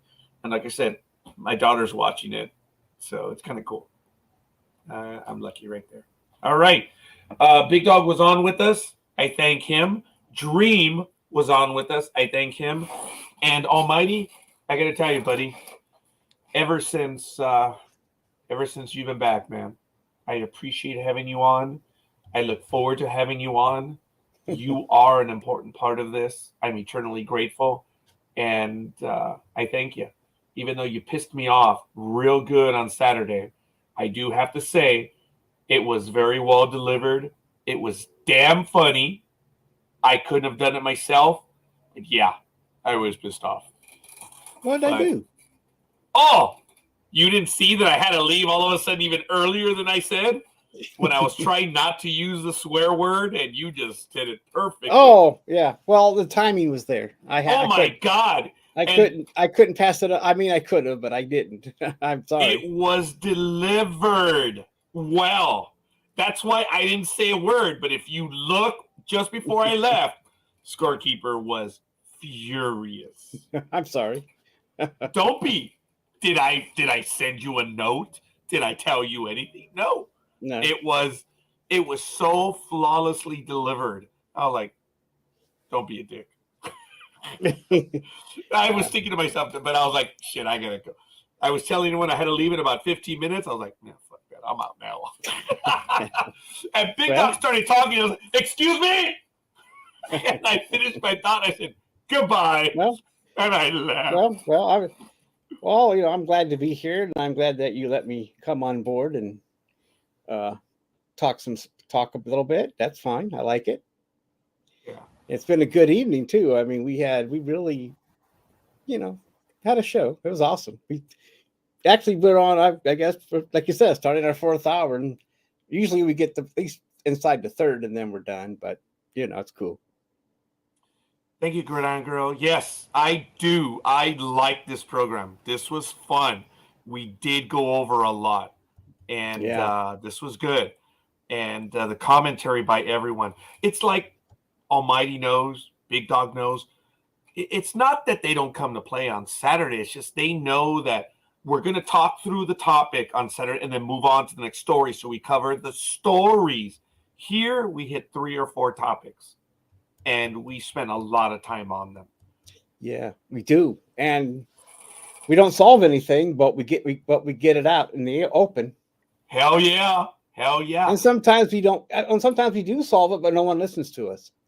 Oh, they are. They just don't want to acknowledge it. Yeah, they know that we're right. They just we don't have that political push yet. We don't have the lobbyists yet to get our viewpoint across to the right people. Do you have the bell? I know it's too late, but do you have the bell? Yeah, I do. I mean, it's right here. Come Which on. one do you want? Oh, just bang it out for me, baby. All right. Don't forget to hit that like and subscribe button and tap the ass of the notification bell, because usually sometimes this show does get sporadic and you have to know when we're here. But if everything goes as planned, as Roger says, every once a month, maybe I don't know when, but either Monday or Wednesday, once a month, you will get the professionals and you will be the smarter for it. Okay, maybe I'm making too much. Maybe that's a bit too much of a promise to make, but we can try. I'm in. All right, ladies and gentlemen, that was a perfect transition. We're good. Again, Jay, Gridiron Girl. We also have several guests early on, and I do apologize. Thanos Heisenberg, and there was another comment in there, but I do want to thank everyone who is watching us in the archive. Appreciate the likes. We need the follows, folks. We do. If we can get to 100 on all of the channels, we get to be devious. But Comics 101 on tomorrow, 6 p.m. Pacific time. That's right. Check out ndbmedia.net. There's a lot on there. Thank you, and stay tuned for the announcements. A lot of the radio people are moving over to the streaming side, and that's it. On behalf of Almighty, I'm the scorekeeper. We'll see you guys on the other side. Peace! Good day.